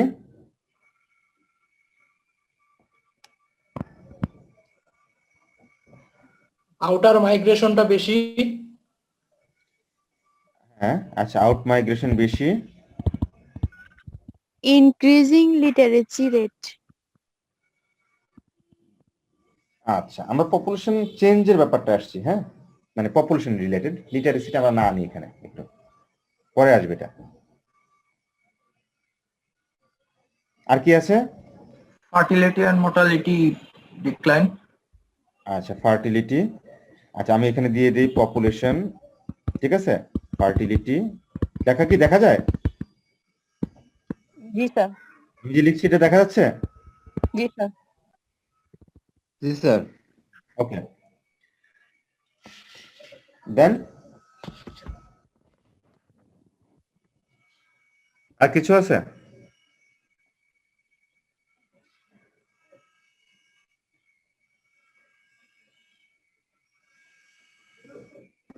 আর তো খুঁজে পাচ্ছি না, এবার আপনি বলেন স্যার। হ্যাঁ, আর খুঁজে পাচ্ছ না? আমাদের ডেমোগ্রাফির আর কি কি কম্পোনেন্ট আছে? স্যার এজ, সেক্স, যেটা যদিও আজকে মনে হয় আলোচনা হয় নাই, তবুও মানে স্যার এজড পিপল গ্রামে বেশি আর ফিমেল পিপল গ্রামে বেশি থাকে। এজড, আমি যদি বলি হচ্ছে, ঠিক আছে, আচ্ছা এজড পিপল, হ্যাঁ, এজ পপুলেশন, তারপর হচ্ছে সমস্যা কি? ইয়াং পপুলেশনের decline sir, young population decline. Male population, এটা আমি দিই ডিক্লাইন, ধর এটা নেগেটিভ লিখা, স্যার ইয়াং পপুলেশন স্যার। ও সরি, ইয়াং পপুলেশন না? জি স্যার, ইয়াংরা সব হচ্ছে রুরাল এরিয়াতে থাকতে চায় না এখন। আচ্ছা, আর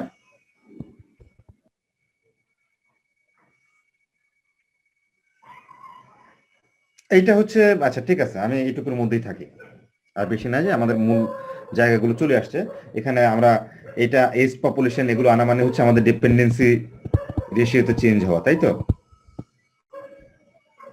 ডিপেন্ডেন্সি রেটে চেঞ্জ হওয়া। And আমাদের আসে হচ্ছে, আমরা কি বললাম, decline population, out migration. Out মাইগ্রেশনটা আমরা হয়তোবা মানে রুরাল থেকে চলে গেল। ওকে, আচ্ছা, এইটাই হচ্ছে ধরো ডিরেকশন, আমাদের কিভাবে এটা চেঞ্জ হচ্ছে। এগুলোকে কারণগুলো বলা হলো, যে ধরো ডিক্লাইন আমাদের পপুলেশন। আচ্ছা, পপুলেশন কেন ডিক্লাইন করে রুরাল এরিয়া থেকে? এতক্ষণ আমরা আলোচনা করেছি হচ্ছে ন্যাচারাল, মনে রাখবা, বার্থ, ডেথ, ঠিক আছে। এখন বলো এছাড়া আর কি আছে রুরাল পপুলেশন ডিক্লাইন করার জন্য? Sir migration. মাইগ্রেশন কেন হবে? স্যার ন্যাচারাল ডিজাস্টারের জন্য হইতে পারে, আর হচ্ছে ওয়ার্ক মানে কাজের জন্য বাইরে যেতে পারে, বা এডুকেশনের জন্য বাইরে যেতে পারে। আচ্ছা, ন্যাচারাল একটা জিনিস আছে, ইকোনমিক অ্যাক্টিভিটিস কম, এই কারণে ভালো ইয়ার দিকে যাচ্ছে স্যার। তারপর আলোচনা করি এমপ্লয়মেন্ট অপরচুনিটি, ঠিক আছে, এমপ্লয়মেন্ট। ওকে, আর কি আছে? পভার্টি। স্যার এডুকেশনের জন্য হতে পারে। এডুকেশন, আর কি আছে? আর কিছু আছে? এর ক্ষেত্রে কিছুটুকু আসে, যারা অ্যাওয়ারনেস পিপল তারা হয়তো গ্রামে থাকতে চায় না। এটা কি বললাম বুঝিনি স্যার হেলথ। আচ্ছা, হেলথ। স্যার আরেকটা হচ্ছে ওভারঅল লিভিং স্ট্যাটাস হচ্ছে, বা লিভিং সুযোগ সুবিধাগুলা আর মানে বেশি, যার অ্যাবিলিটি থাকে সে হচ্ছে গ্রাম থেকে শহরে চলে আসে। আচ্ছা, আমি এটাকে বললাম হচ্ছে কোয়ালিটি অফ লাইফ, তুমি যেটা বললা লিভিং, হ্যাঁ, এক্সপেন্স বা এগুলো। আচ্ছা, আর কি আছে? সিকিউরিটি।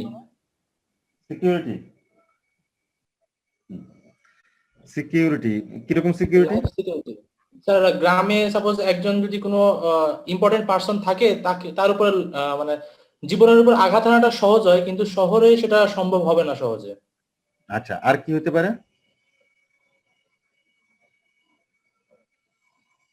আর কিছু আছে?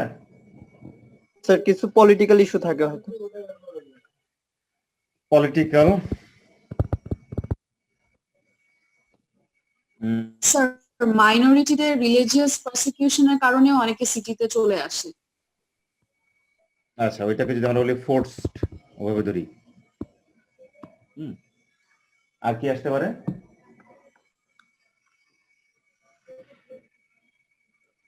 এখানে অনেকগুলো অবশ্য লিঙ্কড, যদি আমরা বলি ইনফ্রাস্ট্রাকচার ল্যাক, ঠিক আছে, ল্যাক অফ ইনফ্রাস্ট্রাকচার, ঠিক আছে, এটা হইতে পারে,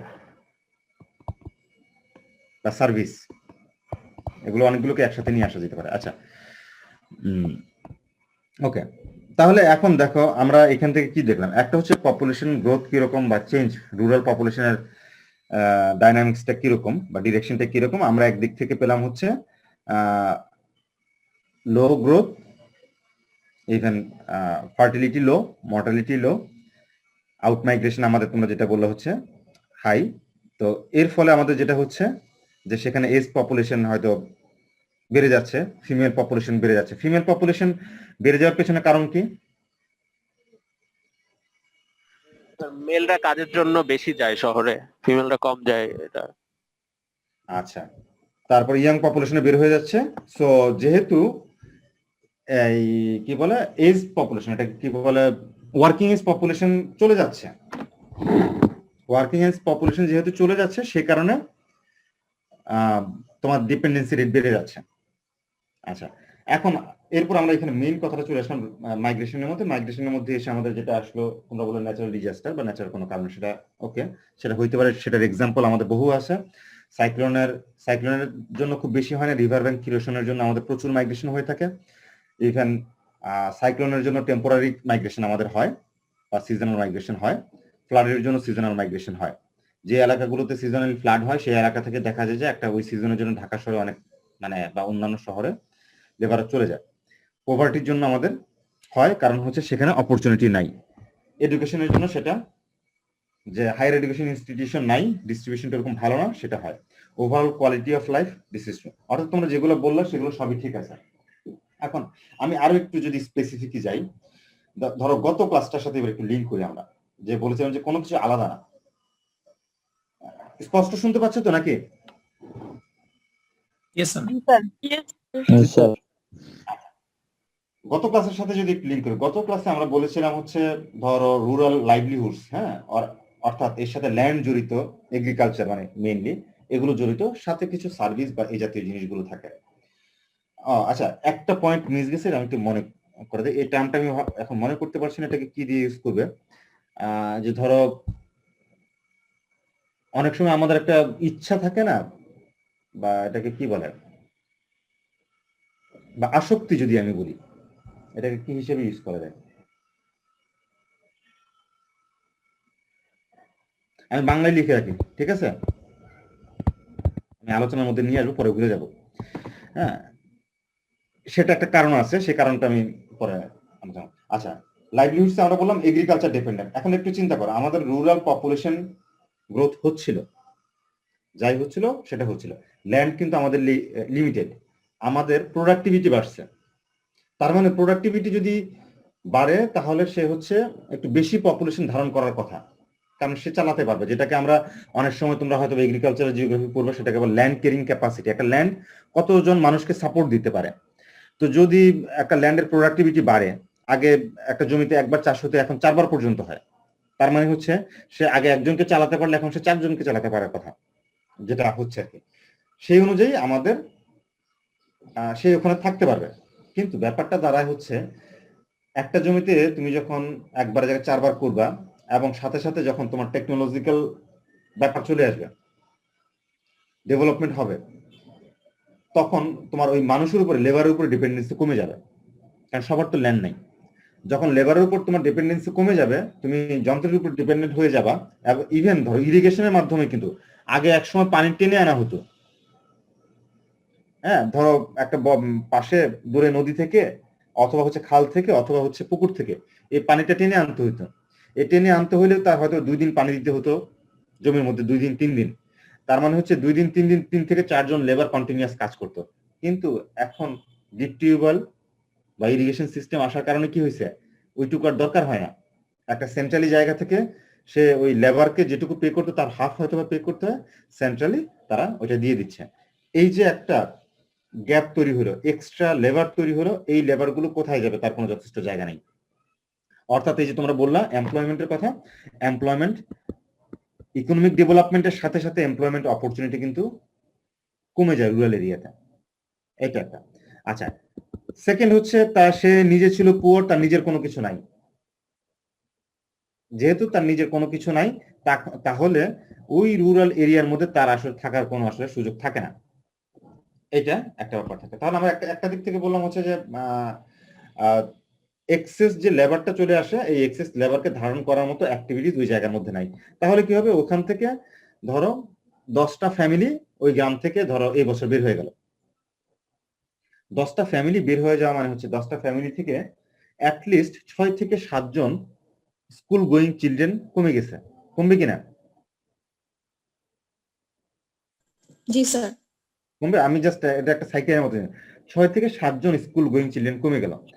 তাহলে এই ফ্যামিলিটা যখন ওই এলাকা থেকে চলে গেল, এই 6 থেকে 7 জন যে স্কুলে যেত, হয়তো একটা ছোট্ট প্রাইমারি স্কুল, তুমি চিন্তা করো, সরকারি হয়ে ভিন্ন কথা, যদি ছোট অন্য কিন্ডারগার্টেন টাইপের হয়, তার হয়তো বা ক্লাস 1 বা ক্লাস 2 তে স্টুডেন্ট সংখ্যাই বা ওই স্কুল স্টুডেন্ট সংখ্যায় 50 জন বা 60 জন, 60 জন থেকে 5 জন কমে গেছে।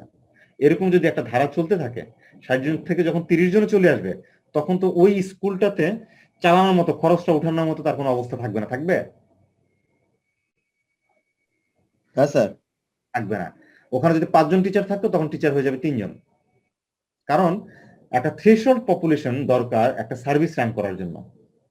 সেই পপুলেশনটা তো তার নাই। তার মানে কি ওখানে আরো 3 জন জব হারাইলো। এটা হচ্ছে এখান থেকে যায় যদি। আচ্ছা, সেকেন্ড আরেকটু যদি চিন্তা করি যে 10টা ফ্যামিলি এখান থেকে চলে গেল। আগে ওই এলাকার মধ্যে 5টা দোকান ছিল। প্রত্যেকটা দোকান কোনো মতে সেই ইনকাম দিয়ে তার ফ্যামিলি গুলো চলতো। 10টা ফ্যামিলি যে খরচটা করতো মাসে 10,000 টাকা করে হলে 1 লাখ টাকা। ওই 1 লাখ টাকা কিন্তু আর ওই দোকানগুলোতে যাচ্ছে না, খরচ হচ্ছে না। তার মানে কি ওই 10টা দোকানে কিন্তু 1 থেকে 2টা দোকান, একটা দোকান বন্ধ হয়ে যেতে হবে। কারণ হচ্ছে ওই পিপল নাই। তো আমি জাস্ট এই জিনিসটা বললাম যে এটা একটা সাইকেলের মতো যাবে। লাইভলিহুড যদি তোমার অর্থাৎ ওখানে যদি এমপ্লয়মেন্ট অপরচুনিটি থাকে, মানে নর্মালি মানুষ সেই জায়গাটা মুভ করে যেখানে এমপ্লয়মেন্ট বেশি, যেখানে সে ফার্স্ট সে দেখে হচ্ছে এমপ্লয়মেন্ট, দেন হচ্ছে কোয়ালিটি অফ লাইফ, তার লিভিং স্ট্যান্ডার্ডটা কিরকম হবে। এখন যদি তার এমপ্লয়মেন্ট অপরচুনিটি থাকে তাহলে সে ওই জায়গায় থাকবে, না হলে থাকবে না। আমাদের রুরাল এরিয়াগুলোতে যে অবস্থাটা হয়েছে, যদি আমি আমার গ্রামের এক্সাম্পলে দিই, সেখানে আমি গ্রামে যখন যেতাম আগে, বা এখন তো যাই বড় হয়ে গেছে, হ্যাঁ, কিন্তু আরো স্টুডেন্ট লাইফে যখন যেতাম তখন গিয়ে খুব একটা ভালো লাগতো না। না লাগার একটা কারণ ছিল, আমি যে সময় যেতাম গিয়ে দেখতাম এলাকার মধ্যে আমার সময় বেশি কেউ নাই। আমার সময় বেশি যারা আছে ছেলেরা সবই হচ্ছে বাইরে বিভিন্ন জায়গায় কাজ করতে চলে গেছে। বাইরে বলতে হচ্ছে মানে ওই এলাকার বাইরে হয়তো বা ঢাকা, চট্টগ্রাম বিভিন্ন জায়গায়। যারা পড়ালেখায় ছিল, যারা পড়ালেখায়, সবাই তো আর পড়ালেখা করার সুযোগ হয় নাই। যারা বাইরে থাকা মানে বাইরে চলে যাও, তার বাইরে চলে গেছে। ইভেন দেশের বাইরেও অন্তত পক্ষে প্রত্যেকটা ফ্যামিলি থেকে একজন করে দেশে বাইরে আছে। এই যে পুরো জিনিসটা ওখানে চলে গেল, এই জিনিসটা চলে যাওয়ার কিন্তু এফেক্ট হচ্ছে সে রেমিটেন্স কিছু পাঠায়, এটা ঠিক আছে, বাইরে থেকে টাকা ভিতরে পাঠাচ্ছে, কিন্তু লোকাল লেভেলে যে সার্ভিস গুলো আছে সেই সার্ভিস গুলো কিন্তু চলার জন্য যথেষ্ট পিপল আর নাই। চায়ের দোকান চলার জন্য যথেষ্ট লোক ওখানে নাই, সেই জিনিসটা হচ্ছে না। ইভেন তোমরা যদি খেয়াল করে থাকো গ্রামের দিকে, আমার যেটা আমি জানি না ভবিষ্যতে সুযোগ হয় কিনা, একটা কাজ করার ইচ্ছা আছে। গ্রামে এত পুকুর, সবগুলো পুকুরের পানি কিন্তু নষ্ট। অ্যাটলিস্ট আমি বলবো যে 80% পুকুরের পানি কিন্তু নষ্ট হয়ে গেছে। এটা তোমরা স্বীকার করো কিনা যারা গ্রাম থেকে আসছো? জি স্যার। জি স্যার। থেকে 10 বছর আগে, 15 বছর আগেও ছিল না, ছিল সেটা মনে পড়ে তো? মানে আমি বলতে পারি যে আমার মনে পড়ে যে 15 বছর আগে এরকম ছিল না। তোমাদের কি এরকম মনে হয়? জি স্যার। আচ্ছা আচ্ছা, আমি আগে একটু পারমিশন নিই। আমি কি ধরো আধা ঘন্টা ক্লাস বেশি নিতে পারবো? সুযোগ আছে? পারবেন স্যার। জি স্যার। হ্যাঁ, একটা টপিকে থেকে শেষ করি তাহলে সুবিধা হয় আর কি। হ্যাঁ বলো, যে কেন তোমার মানে কেন এই অবস্থাটা হলো?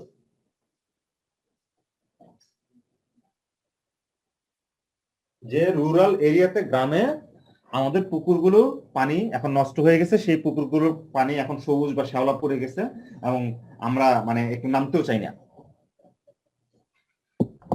যত্ন নেওয়া বা চাষ করার লোকের এখন খুব কম হয়ে যাচ্ছে, কারণ ইয়াং পিপুলরা এখন শহরের দিকে চলে যাচ্ছে বলে এই প্রবলেমটা হচ্ছে। আমাদের যেমন একটা পুকুর ছিল যেটা এখন বর্তমান নষ্ট, কারণ চাষ করতো আমার চাচারাই, যে চাচা এখন শহরে চলে গেছে, এই জন্য এখন নষ্ট হয়ে যাচ্ছে পুকুরটা। এই সেচ ব্যবস্থা অনেক সময় হচ্ছে এই পুকুর থেকে পানি নেওয়া হতো, এখন সেটা করা হচ্ছে না। আচ্ছা, তার মানে পুকুরের পানিটা চেঞ্জ হচ্ছে না, তাই তো? জি। আচ্ছা, পুকুর তো শীতকালে শুকায় যায় স্যার, শীতকালে শুকায় যায়, আবার নতুন করে বৃষ্টি হয়ে পানি আসে। মূল সমস্যাটা আমি একটু বলতে পারি স্যার। হ্যাঁ, আমি তোমার কথা, স্যার বিষয়টা হচ্ছে যে গ্রামের যে পুকুরগুলো সেগুলো তোমার কথাটা স্পষ্ট না, মানে ভেঙে আসতেছে। স্যার এবার শুনতে পাচ্ছেন? হ্যাঁ, এবার শুনতে পাচ্ছি, বলো।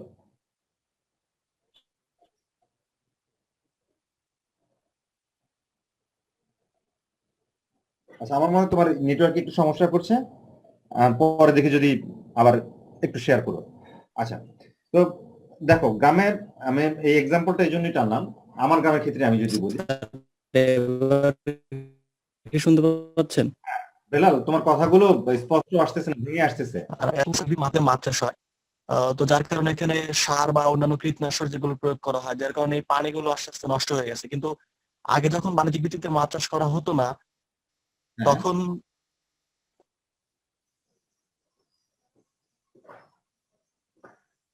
আচ্ছা ওটা আমি একটু বেলাল তুমি পরে বলো, ঠিক আছে? আমি একটু আর জমিতে কীটনাশক প্রয়োগের মাত্রা বাড়ছে, কৃষিকাজ বাড়ছে, কৃষিকাজের জন্য আমাদের প্রোডাক্টিভিটি ইনক্রিজ করার জন্য কীটনাশক প্রয়োগ বাড়ছে, সারের প্রয়োগ বাড়ছে, এই কারণে হচ্ছে পুকুরের পানি দূষিত হচ্ছে বেশি আগের চেয়ে। এটা হচ্ছে ধরো কেমিক্যাল পলিউশন। এবার আমি আমি যে জিনিসটা বলতে যাচ্ছিলাম এটা একজন একটু মাঝখানে বলেছো, সেটা বড় কারণ। হ্যাঁ, কারণ আমি চাইলে পুকুরে মাছ চাষ করতে চাইলে পুকুরের পানিটা আমি পরিষ্কার করতে পারি, সেই সুযোগটা আমার আছে। তারপর আমি যেটা বলি এটা দূষিত হচ্ছে, এটা ঠিক আছে। গ্রামে ধরো আমি আমার আমার দাদার ফ্যামিলি দিই, এক্সাম্পলটা দিই যে আমার দাদার ফ্যামিলির মধ্যে দাদার 5 ভাই ছিলেন। বিশাল এক বাড়ি, বিশাল এক পুকুর আছে। এই পুকুরে গভীরতা অনেক, কারণ হচ্ছে তারা আশেপাশে যে নতুন বাড়ি তুলতে গিয়েছে, তাদের ছেলেমেয়েদের জন্য বাড়ি তুলতে গিয়ে সেখান থেকে মাটি তুলছে, সেটা গেল, গভীরতার ব্যাপারটা গেল। আমার ওই বাড়ির মধ্যে আমি একটু আগে বললাম এক সময় আমরা প্রায় 15-20 জন ছিলাম আমার সময় বয়সী এরকম, এখন একজনও নাই। যারা এজড আছে তারা ঘরের মধ্যে বসে আছে, কোনো কিছু করছে না। আমরা যারা আছি আমরা বাইরে আছি, বাইরে থেকে আমরা ইনকাম করি, ইনকাম করে রেমিটেন্সটা ওখানে পাঠাই, রেমিটেন্সটা পাঠানোর ফলে তারা ওখানে ওইটা দিয়ে চলাফেরা করে বা চলে। আর যে কয়েকটা এগ্রিকালচারাল ল্যান্ড আছে, মানে যারা হয়তো বাইরে কাজ করার সুযোগ হয় না বা সুযোগ নাই ওরকম যারা আছে, তারা হচ্ছে এগ্রিকালচারাল ল্যান্ডে লেবার হিসেবে কাজ করে। এখন এই যে পুকুরটার মধ্যে একসময় আমি স্বয়ং সম্পূর্ণের একটা ব্যাপার বলতাম যে আমরা নিজস্ব পুকুর থেকে, নিজের পুকুর থেকে মাছ ধরে খেতাম। সেই মাছ ধরাটা বা মাছ চাষ করার জন্য নিজে কমার্শিয়ালি না, এই সামান্য কিছু মাছ চাষ করার জন্য, মাছ ধরার জন্য কিন্তু আমরা এখন আর কেউ সময় দিই না, কারণ সেই সময় দেওয়ার জন্য কোনো মানুষ নেই। সেই মানুষটা না থাকার কারণে সেই সময় দেওয়া হচ্ছে না। সময় দেওয়া হচ্ছে না বলে আমাদের ওই পানিটা আমরা ঠিক রাখতে পারছি না। এর একটা কারণ, গ্রামের প্রত্যেকটা পুকুরের আশেপাশে কিন্তু প্রচুর গাছপালা থাকে কিনা? এই গাছপালা থেকে যে পাতাগুলো পড়ে, এই পাতাগুলো পড়ে কিন্তু পানিটা নষ্ট করে সবচেয়ে বেশি। এবং এটা কিন্তু তোমাকে কন্টিনিউয়াসলি, তুমি যদি মাছ চাষ করতে তুমি কিন্তু ওভাবেই পাতাগুলো সরায় ফেলতা কিছু কিছু সময় পর পর। যেহেতু সেগুলো এখন আর ক্লিন করে না, সেই সব কিছুই ওখানে গিয়ে এই পাতাগুলো ওখানে পড়ে। এবং ইভেন এখন ডেভেলপমেন্ট, অর্থাৎ আমরা ডেভেলপ হওয়ার কারণে, যে আগে আমরা পুকুরে গোসল করতাম, এখন সেই কাজটা আমরা করি না, কারণ আমাদের এখন হচ্ছে টিউবওয়েল আছে, আমাদের হচ্ছে এই হয়তোবা আমরা মোটর দিয়ে পানি উঠাই, সেটা দিয়ে আমরা কাজ মানে আমাদের হাউস হোল্ড কাজে ইউজ করি, ইভেন আমরা গোসল থেকে শুরু করে এভরিথিং করি, যার কারণে আমাদের পুকুরেও নামা হচ্ছে না। এবং যেই কারণে এই পুকুরগুলো এখন আস্তে আস্তে মরে যাচ্ছে। কারণ মানে মূল একটা কারণ হচ্ছে যে ডিপপুলেশন হওয়ার কারণে, অর্থাৎ ওখান থেকে ওয়ার্কিং এজ পপুলেশন বের হয়ে যাওয়ার কারণে সেটা ব্যবহার করার মতো, অর্থাৎ সেটাকে ইউজ করার মতো মানুষ আর নাই, যার কারণে সেটা কমে যাচ্ছে। তো এরকম ভাবে আরো অনেক সার্ভিস, যখন মানুষ কমে যাবে আরো অনেক সার্ভিস কমে যাবে, রুরাল আস্তে আস্তে আরো রুরাল হতে থাকে, মানে এটা কন্টিনিউয়াসলি কমতেই থাকে। আমি খুব সম্ভবত প্রথম দিকের মানে ওই প্রথম লেকচারে বলেছিলাম যে সুইডেনের একটা এক্সপিরিয়েন্সের কথা শেয়ার করেছিলাম, যে যেখানে একসময় 7,000 পপুলেশন ছিল, এখানে এখন 600 পপুলেশন হয়ে গেছে। আগে তাদের হসপিটাল ছিল, সেই হসপিটাল বন্ধ হয়ে গেছে, কারণ হসপিটাল চালানোর মতো মানুষ নাই, মানে রোগী আসে না, রোগী নেই, সেই ব্যাপারটা হয়ে গেছে। তো এইভাবে কিন্তু আস্তে আস্তে পপুলেশন চেঞ্জ হয়। তো আমরা এখানে শুধু দেখতে চাচ্ছিলাম হচ্ছে ডিরেকশনটা কি, ডিরেকশনটা আমরা পেলাম, এবং রুরাল এরিয়া থেকে আমাদের মাইগ্রেশন হচ্ছে, মাইগ্রেশনের কারণগুলো আমরা দেখলাম, এই কারণে মাইগ্রেশন হয়। তোমরা পপুলেশন জিওগ্রাফি পড়েছো, পপুলেশন জিওগ্রাফির মধ্যে পুশ পুল যে থিওরিটা পড়েছো না তোমরা? জি sir, push factor pull factor. তো পুশ ফ্যাক্টর পুল ফ্যাক্টর থিওরিটা তোমরা এটাকে মেলানোর চেষ্টা করবে হচ্ছে রুরাল পপুলেশনের সাথে, পারবা? তোমরা ওভারঅল হয়তো মাইগ্রেশন নিয়ে পড়ছো, রিজনাল মাইগ্রেশন নিয়ে পড়ছো, অথবা ন্যাশনাল লেভেলে মাইগ্রেশনটা কিভাবে হয়, আরবান থেকে রুরাল এরকম আসে। তোমরা স্পেসিফিক্যালি রুরাল নিয়ে চিন্তা করবা যে রুরাল এরিয়াতে পুশ ফ্যাক্টর গুলো কি কাজ করে, তাহলে তুমি কিন্তু পেয়ে যাবা হচ্ছে আমাদের যে রুরাল পপুলেশনের যে চেঞ্জ ডিরেকশন যেটা আছে সেটার পেছনে কার ভূমিকা কি, সেটা কিন্তু স্পষ্টই পাওয়া যাবে। আচ্ছা, আমি এখানে একটা ওয়ার্ড লিখে রেখেছিলাম হচ্ছে আসক্তি, মানে এটা আমি আসলে ইংলিশটা এখন মিলাতে পারতেছি না, টার্মটা কি ছিল। আসক্তি বলতে হচ্ছে, আমি তুমি যদি রুরাল জিওগ্রাফির বইগুলো দেখো, ডেভেলপ কান্ট্রি পার্সপেক্টিভে বা ওয়েস্টার্ন পার্সপেক্টিভে লেখা, সেখানে এটা কিন্তু খুব গুরুত্ব সহকারে আসছে, আমাদের এখানে এখনো আসেনি বা কিছুটা হয়তো আসছে। ওখানে মূল একটা কারণ বলা হয় ওখানে ছেলেদের চাইতে মেয়েরা আগে মাইগ্রেশন করে। আমাদের এখানে কি বাস্তবতা ভিন্ন, কিন্তু আমাদের এখানে ছেলেরা আগে মাইগ্রেশন করে যে কোনো কারণেই হোক, কিন্তু তাদের ওই জায়গাটা থেকে তারা একটা ব্যাপার দেখছে ছেলেদের চাইতে মেয়েরা আগে মাইগ্রেশন করে। এটা কেন হইতে পারে? কেউ একজন একটু চেষ্টা করো কারণটা বলার জন্য। স্যার ধর্মীয় প্রেক্ষাপট যদি দেখি, ফ্রিডম পায়, হ্যাঁ হ্যাঁ বুঝি নাই। সিটি লাইফে আরেকটু ফ্রিডম পায় মেয়েরা। তো ছেলেটা যাবে না কেন? ছেলেও তো ফ্রিডম। বিয়ে হয়, স্যার, বিয়ে হয়। স্যার ধর্মীয় প্রেক্ষাপট যদি দেখি, বাংলাদেশের মেয়েরা অতটুকু বের হয় না, মানে বের হতে দিতে চায় না ফ্যামিলি থেকে। আচ্ছা, এই কারণে হয়তো ছেলেরাই বেশি যায়, মেয়েরা গ্রামেই থাকে বা ফ্যামিলিতে থাকে।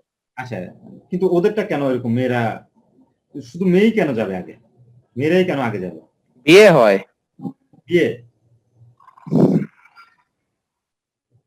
আর কি হতে পারে? স্যার ওই যে গার্মেন্টস ওয়ার্কার। না না, আমি বাইরের প্রেক্ষাপট বলতে যাচ্ছি। ওয়েস্টার্ন এক্সপেরিয়েন্সটা কেন? আমাদেরটা বাদ দাও। স্যার ওয়েস্টার্ন কান্ট্রিগুলোতে ওয়ার্ক ফোর্সে মেয়েদের কন্ট্রিবিউশন বেশি, এই জন্য ওরা বাইরে বেশি যায়। বাইরে তো ছেলেদের কন্ট্রিবিউশন নাই। আমি ছেলে মেয়ের মধ্যে কম্পেয়ারটা বলতে যাচ্ছি। ওখানকার ছেলে মেয়ে, ছেলেদের কন্ট্রিবিউশনটা নাই কেন?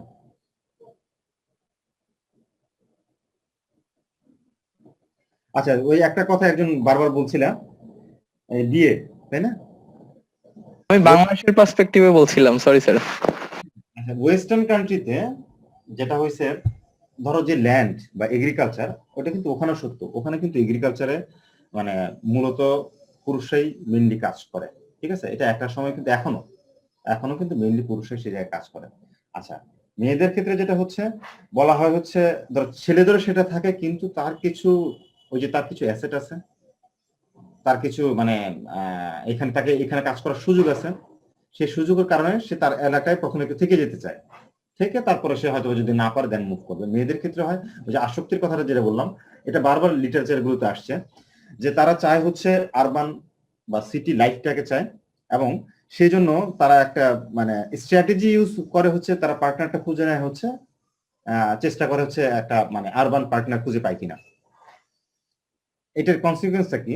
যখন সে যদি ওরকম খুঁজে পায়, এই যে মেয়েটা ধরো শহরে চলে আসলো বা এদিকে চলে আসার পরে কি হয়, রুরাল এরিয়াতে একটা কিন্তু ইমব্যালেন্স তৈরি হয়, যে আমাদের মেল এবং ফিমেলের এই একটা ইমব্যালেন্স তৈরি হয়।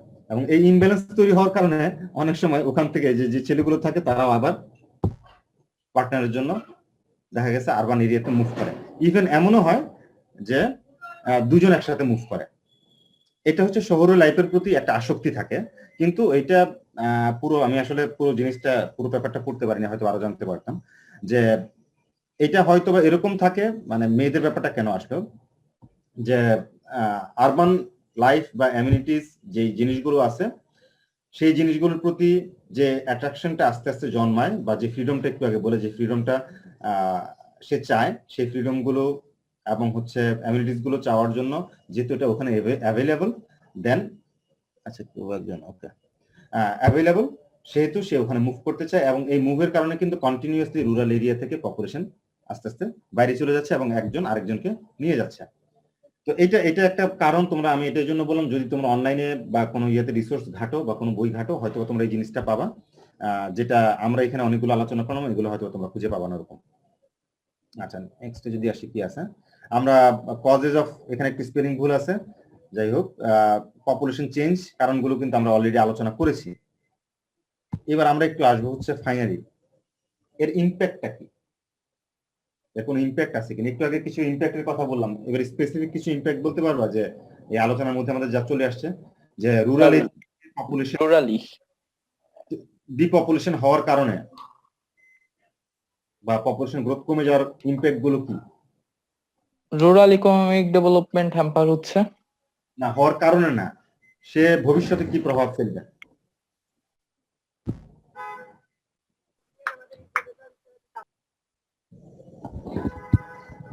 আমি একটু বলে দেই, তোমরা ইম্প্যাক্ট একটু তিনটার দিকে চিন্তা করো, ঠিক আছে? ইম্প্যাক্টটাকে তিনটা সেক্টর চিন্তা করো। একটা হচ্ছে যারা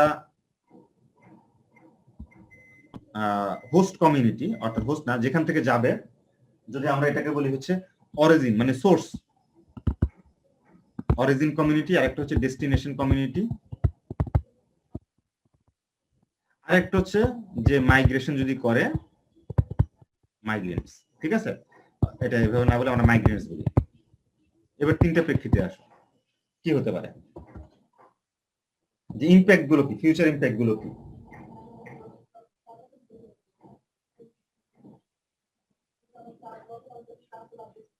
স্যার রুরাল এরিয়াস গুলাতেই তো মনে করেন এগ্রিকালচার বেশি হয়, তো এইসব জায়গায় যদি লেবার কমে যায় তাহলে মানে এগ্রিকালচার টাইপ অফ সেক্টরস গুলা সাফার করবে। এগ্রিকালচার সেক্টর সাফার করবে। আচ্ছা ঠিক আছে, আমাদের এখানে লেবার শর্টেজ তৈরি হবে, তাই তো? দেন আর কি স্যার ডেস্টিনেশন কমিউনিটিতে সব ধরনের প্রেসার বাড়বে। ডেস্টিনেশন কমিউনিটিতে প্রেসার বাড়বে। ওকে, দেন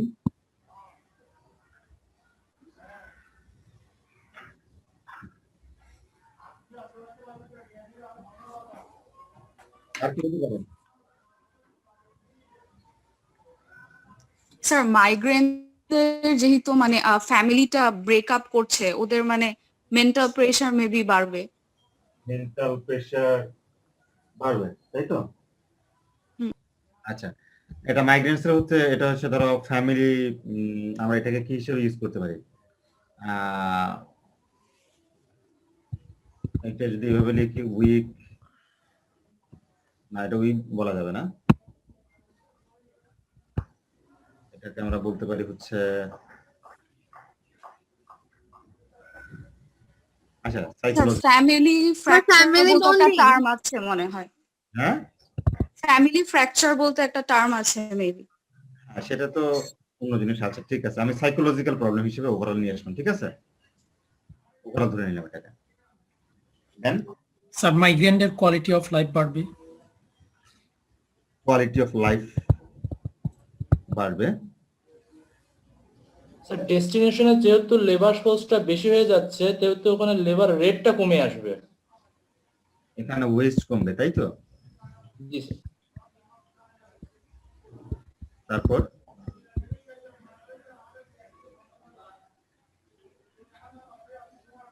কি আছে?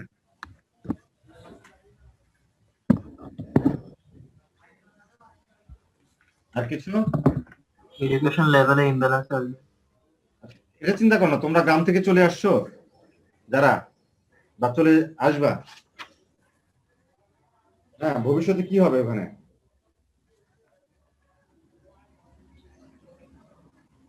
নিজেটা চিন্তা করো, ভবিষ্যতে কি আসবে?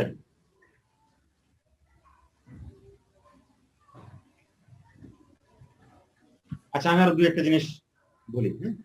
অরিজিন থেকে যদি বলি, তোমরা বলো হচ্ছে লেবার শর্টেজ দেখা দিতে পারে। তো আমরা কিন্তু আসলে এখানে দেখতে পাচ্ছি একটা জিনিস, এক্সট্রা লেবার যেগুলো আছে, সেই এক্সট্রা লেবার গুলি কিন্তু আসলে মাইগ্রেশন করতেছে।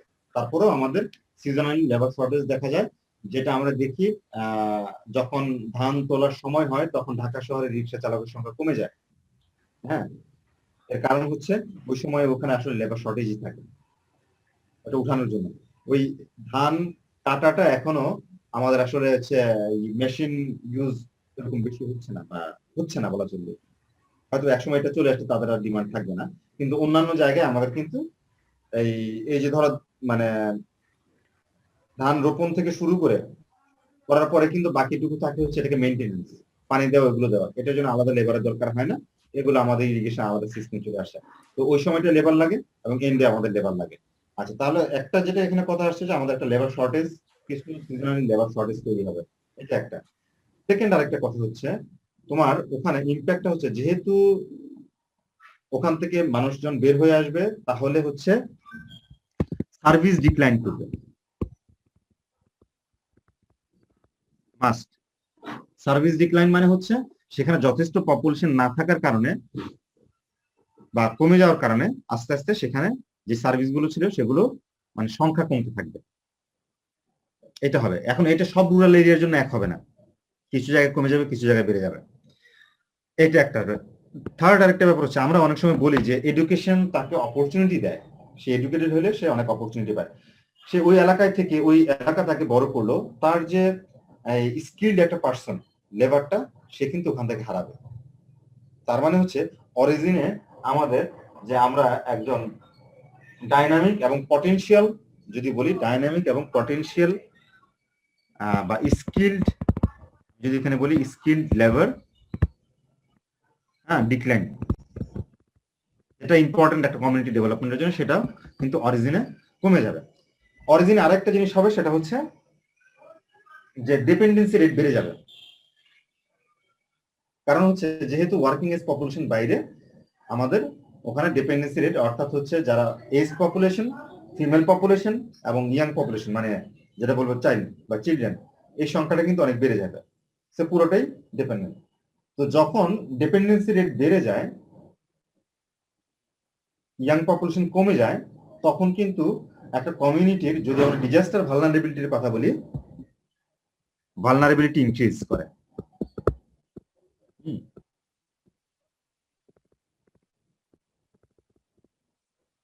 আচ্ছা, ভালনারেবিলিটি ইনক্রিজ করবে যে কোনো কিছু। ক্লিয়ার কিনা কথাগুলো? বুঝতে পারছো? যে একটা একটা করে চিন্তা করছে, হ্যাঁ, কোথেকে যাচ্ছে, যে আমাদের ওইটা কমে গেল, তাহলে আমাদের এই ভালনারেবিলিটি ইনক্রিজ করবে। এবং যেহেতু এলাকা থেকে পুরুষ মানুষ কমে যাচ্ছে, তাহলে কিন্তু আমরা যে সিকিউরিটির কথা বলি, ফিমেল সিকিউরিটি, সেটাও কিন্তু কমে যাচ্ছে। ঠিক আছে? এটা হচ্ছে আউট মাইগ্রেশনে। কিন্তু আরেকটা জিনিস একটু ভিন্নভাবে চিন্তা করি, যেহেতু বাইরে থেকে রেমিটেন্স ফ্লো হয়, রেমিটেন্সটা যেহেতু আসে, তার মানে হচ্ছে ওই এলাকাতে তোমার হচ্ছে ইনভেস্টমেন্ট বাড়ে, যদি কেউ করতে চায়।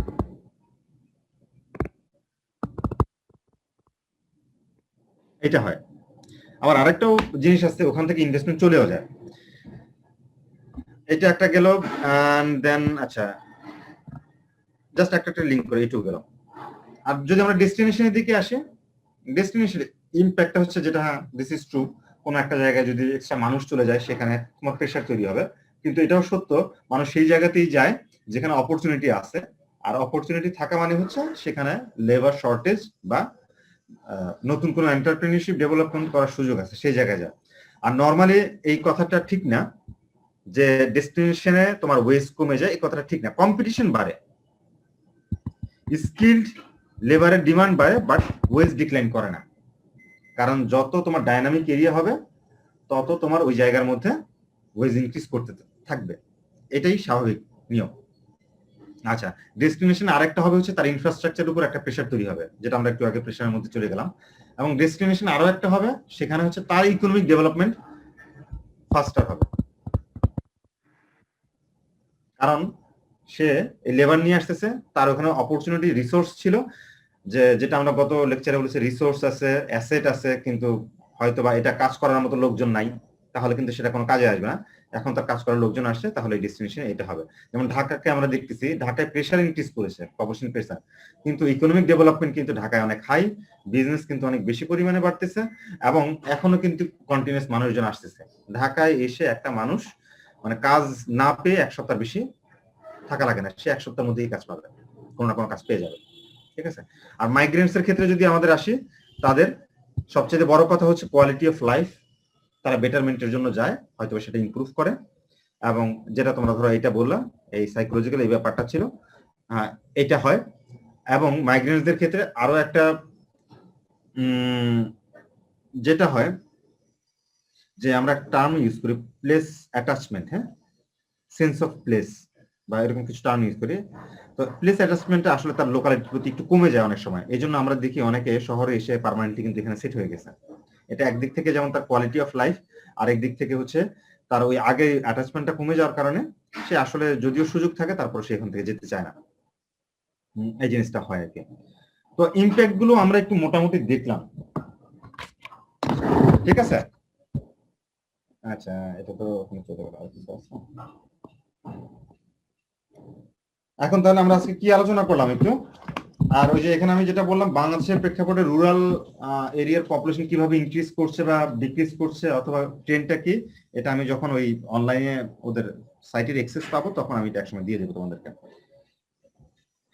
আমরা তাহলে আজকে একটু জানলাম, সেটা হচ্ছে রুরাল পপুলেশন গ্লোবাল ট্রেন্ড কি, বাংলাদেশের ট্রেন্ড কি, যে কিভাবে বাড়ছে বা কমছে, তার যে কম্পোনেন্ট গুলো আছে সেই কম্পোনেন্ট গুলো কি অবস্থা, যা বিশেষ করে ডেমোগ্রাফিক কম্পোনেন্ট গুলো। দেন আমরা একটু দেখলাম হচ্ছে আসলে রুরাল পপুলেশন চেঞ্জের পেছনে কোন কোন ফ্যাক্টর গুলো কাজ করে, কারণগুলো কি। এর সাথে তোমরা দুইটা থিওরি কি মিলাবা, দুইটা থিওরি, একটা হচ্ছে ম্যালথাসের থিওরি করবা, তোমরা যেটা জানো পরিসীমা ম্যালথাসের থিওরি জি স্যার। জি স্যার। বলেছিল ম্যালথাসের থিওরি কি বলা ছিল? পপুলার ফুড প্রোডাকশন হচ্ছে অ্যারিথমেটিক। অ্যারিথমেটিক। আচ্ছা, তো এখন এটা একটু চিন্তা করে দেখবা যে ওর কথাটা এখন ঠিক আছে কিনা, হয়তো এটা উল্টে যেতে পারে, হতে পারে কিনা। আমরা এতক্ষণ যে আলোচনা করলাম সেই প্রেক্ষিতে কিন্তু ম্যালথাসের থিওরি উল্টে গেছে। পপুলেশন গ্রোথ, ন্যাচারাল গ্রোথ বলবো না, population growth arithmetic food production আমাদের কিন্তু মানে এর চাইতে বেশি হচ্ছে প্রোডাক্টিভিটি বেড়ে যাওয়ার কারণে। তার মানে এক্সট্রা, যেহেতু এক্সট্রা লেবার তৈরি হচ্ছে এখানে, ওর হচ্ছে ফুড ক্রাইসিস হতো আর আমাদের এখানে এক্সট্রা লেবার তৈরি হচ্ছে, ঠিক আছে। আর সাথে হচ্ছে আমাদের যে পুশফুল পুল থিওরি যেটা ছিল সেটাকেও তোমরা এখানে ম্যাচ করানোর চেষ্টা করবা।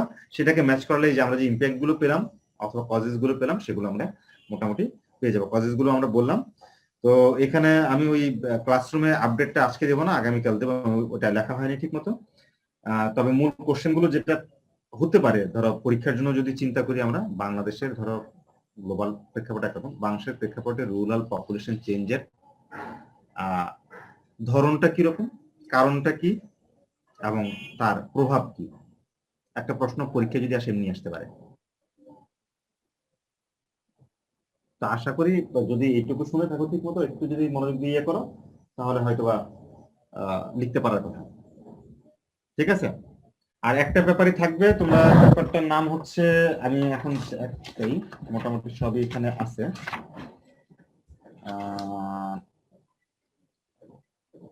Rural demography in the developing world. এটা আমি জাস্ট ক্লাসরুমে দিয়ে দেবো আজকে, ওইটা তোমরা একটু পড়ে নিবা। এটা পড়ে নিলে মোটামুটি তোমাদের অনেক কিছু পেয়ে যাবা।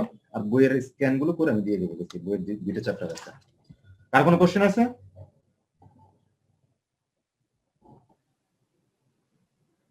কারো কোনো প্রশ্ন? না স্যার। বেশি লোড হয়ে গেছে না, অনেকক্ষণ হয়ে গেল। জি না স্যার। তো আমাদের বুঝি নাই কি বললা? না স্যার কিছু না। আচ্ছা ওকে, আমরা দেখি কোর্স খুব দ্রুতই শেষ করে দেবো। আমার টার্গেট হচ্ছে ম্যাক্সিমাম 12 থেকে 15টা ক্লাস, 12টা, এর বেশি নেব না। স্যার শেষ হয়ে হবে কি, পরীক্ষায় দিতে পারবো না। এগুলো তো মেটেরিয়াল দিয়ে দিচ্ছি। নিতে থাকেন স্যার, সমস্যা নাই, ক্লাস করি অন্তত, আর কিছু না হোক। না ওইটা বলতে হচ্ছে কারণ টপিক আমাদের এখানে 10টা আছে। তো যেহেতু তোমরা এখন একটু ফ্রি আছো বলতে হচ্ছে আমি এই সেন্সে বললাম, যদি ইনকেস ধরো ভ্যাকসিন চলে আসছে, ইনকেস যদি 5-6 মাস পরে খুলে যায়, তখন দেখবো যে সব ল্যাব নিয়ে তোমাদের উপর ঝাঁপায় পড়বে। হ্যাঁ, তো তার সাথে এটা শেষ হয়ে থাকুক। আর ম্যাটেরিয়াল তো গুছানো। আর আমি যেটা বলছি, যদি আমি প্রশ্নগুলো যেগুলো দিয়ে দিই তোমাদেরকে ক্লাসরুমে, একটু কষ্ট করে 1-2 লাইন করে উত্তরগুলো লিখে রেখো। হ্যাঁ, 1-2 লাইন করে উত্তরগুলো লিখে রেখো, ওইটা দেখলেই তোমার সবকিছু মনে থাকবে। স্যার বই কোনটা পড়া ভালো হবে? কোনটা বই কোনটা পড়া ভালো হবে স্যার? স্পেসিফিক কোনো বই নাই আসলে, যেটা আছে কিছু ইয়ের জন্য, যেমন ধরো আমরা যখন রুরাল সেটেলমেন্ট প্যাটার্নে যাব তখন এটার উপর বই আছে, 2-3টা ভালো বই আছে। কারণ বেশিরভাগ ক্ষেত্রে রুরাল জিওগ্রাফির উপর আসলে খুব বই কমই আছে। হ্যাঁ, সিলেবাসে তো দেখলাম স্যার অনেক বই দেয়া। হ্যাঁ, সিলেবাসে সবগুলো যদি একটু পড়ে দেখো, সবগুলো সেটেলমেন্ট দেওয়া আছে, বুঝতে পারছো? খালি একটা বই এখানে আছে যেটা আমি করছি, কিন্তু এটার প্রেক্ষাপট পুরাই হচ্ছে তোমার, আমি যেটা বললাম যে আমাদের এখানে সামনেও আছে, বিখ্যাত বই, যে বইটা বিভিন্ন জায়গায় রেফার করা। তো এইটার কনটেক্সট পুরোটাই হচ্ছে ডেভেলপ কান্ট্রি কনটেক্সট, ইউকে কনটেক্সটে। মাইকেল প্যাসিয়নের যেটা আছে সেম অবস্থা, ওদের কনটেক্সটে করা। তো এই জন্য আর কি তুমি আইডিয়া ওখান থেকে নিতে পারবা। আমি যে পেপারগুলো বলে দেই, একটা দুইটা পেপার ইম্পর্টেন্ট বলে দিই, ওই একটা দুইটা পেপার মেইনলি পড়বা, সাথে সাপোর্টিং ডকুমেন্ট গুলো পড়লেই হবে। টপিক ওয়াইজ যে কোশ্চেন গুলো দিই ওগুলো ওই পেপারের মধ্যেই আছে, তোমরা খুঁজে পাবা। ঠিক আছে? জি স্যার। একটু বড় নোট। ওকে, ঠিক আছে, তাহলে আজকে শেষ করি। আর কারো কিছু বলার নাই না?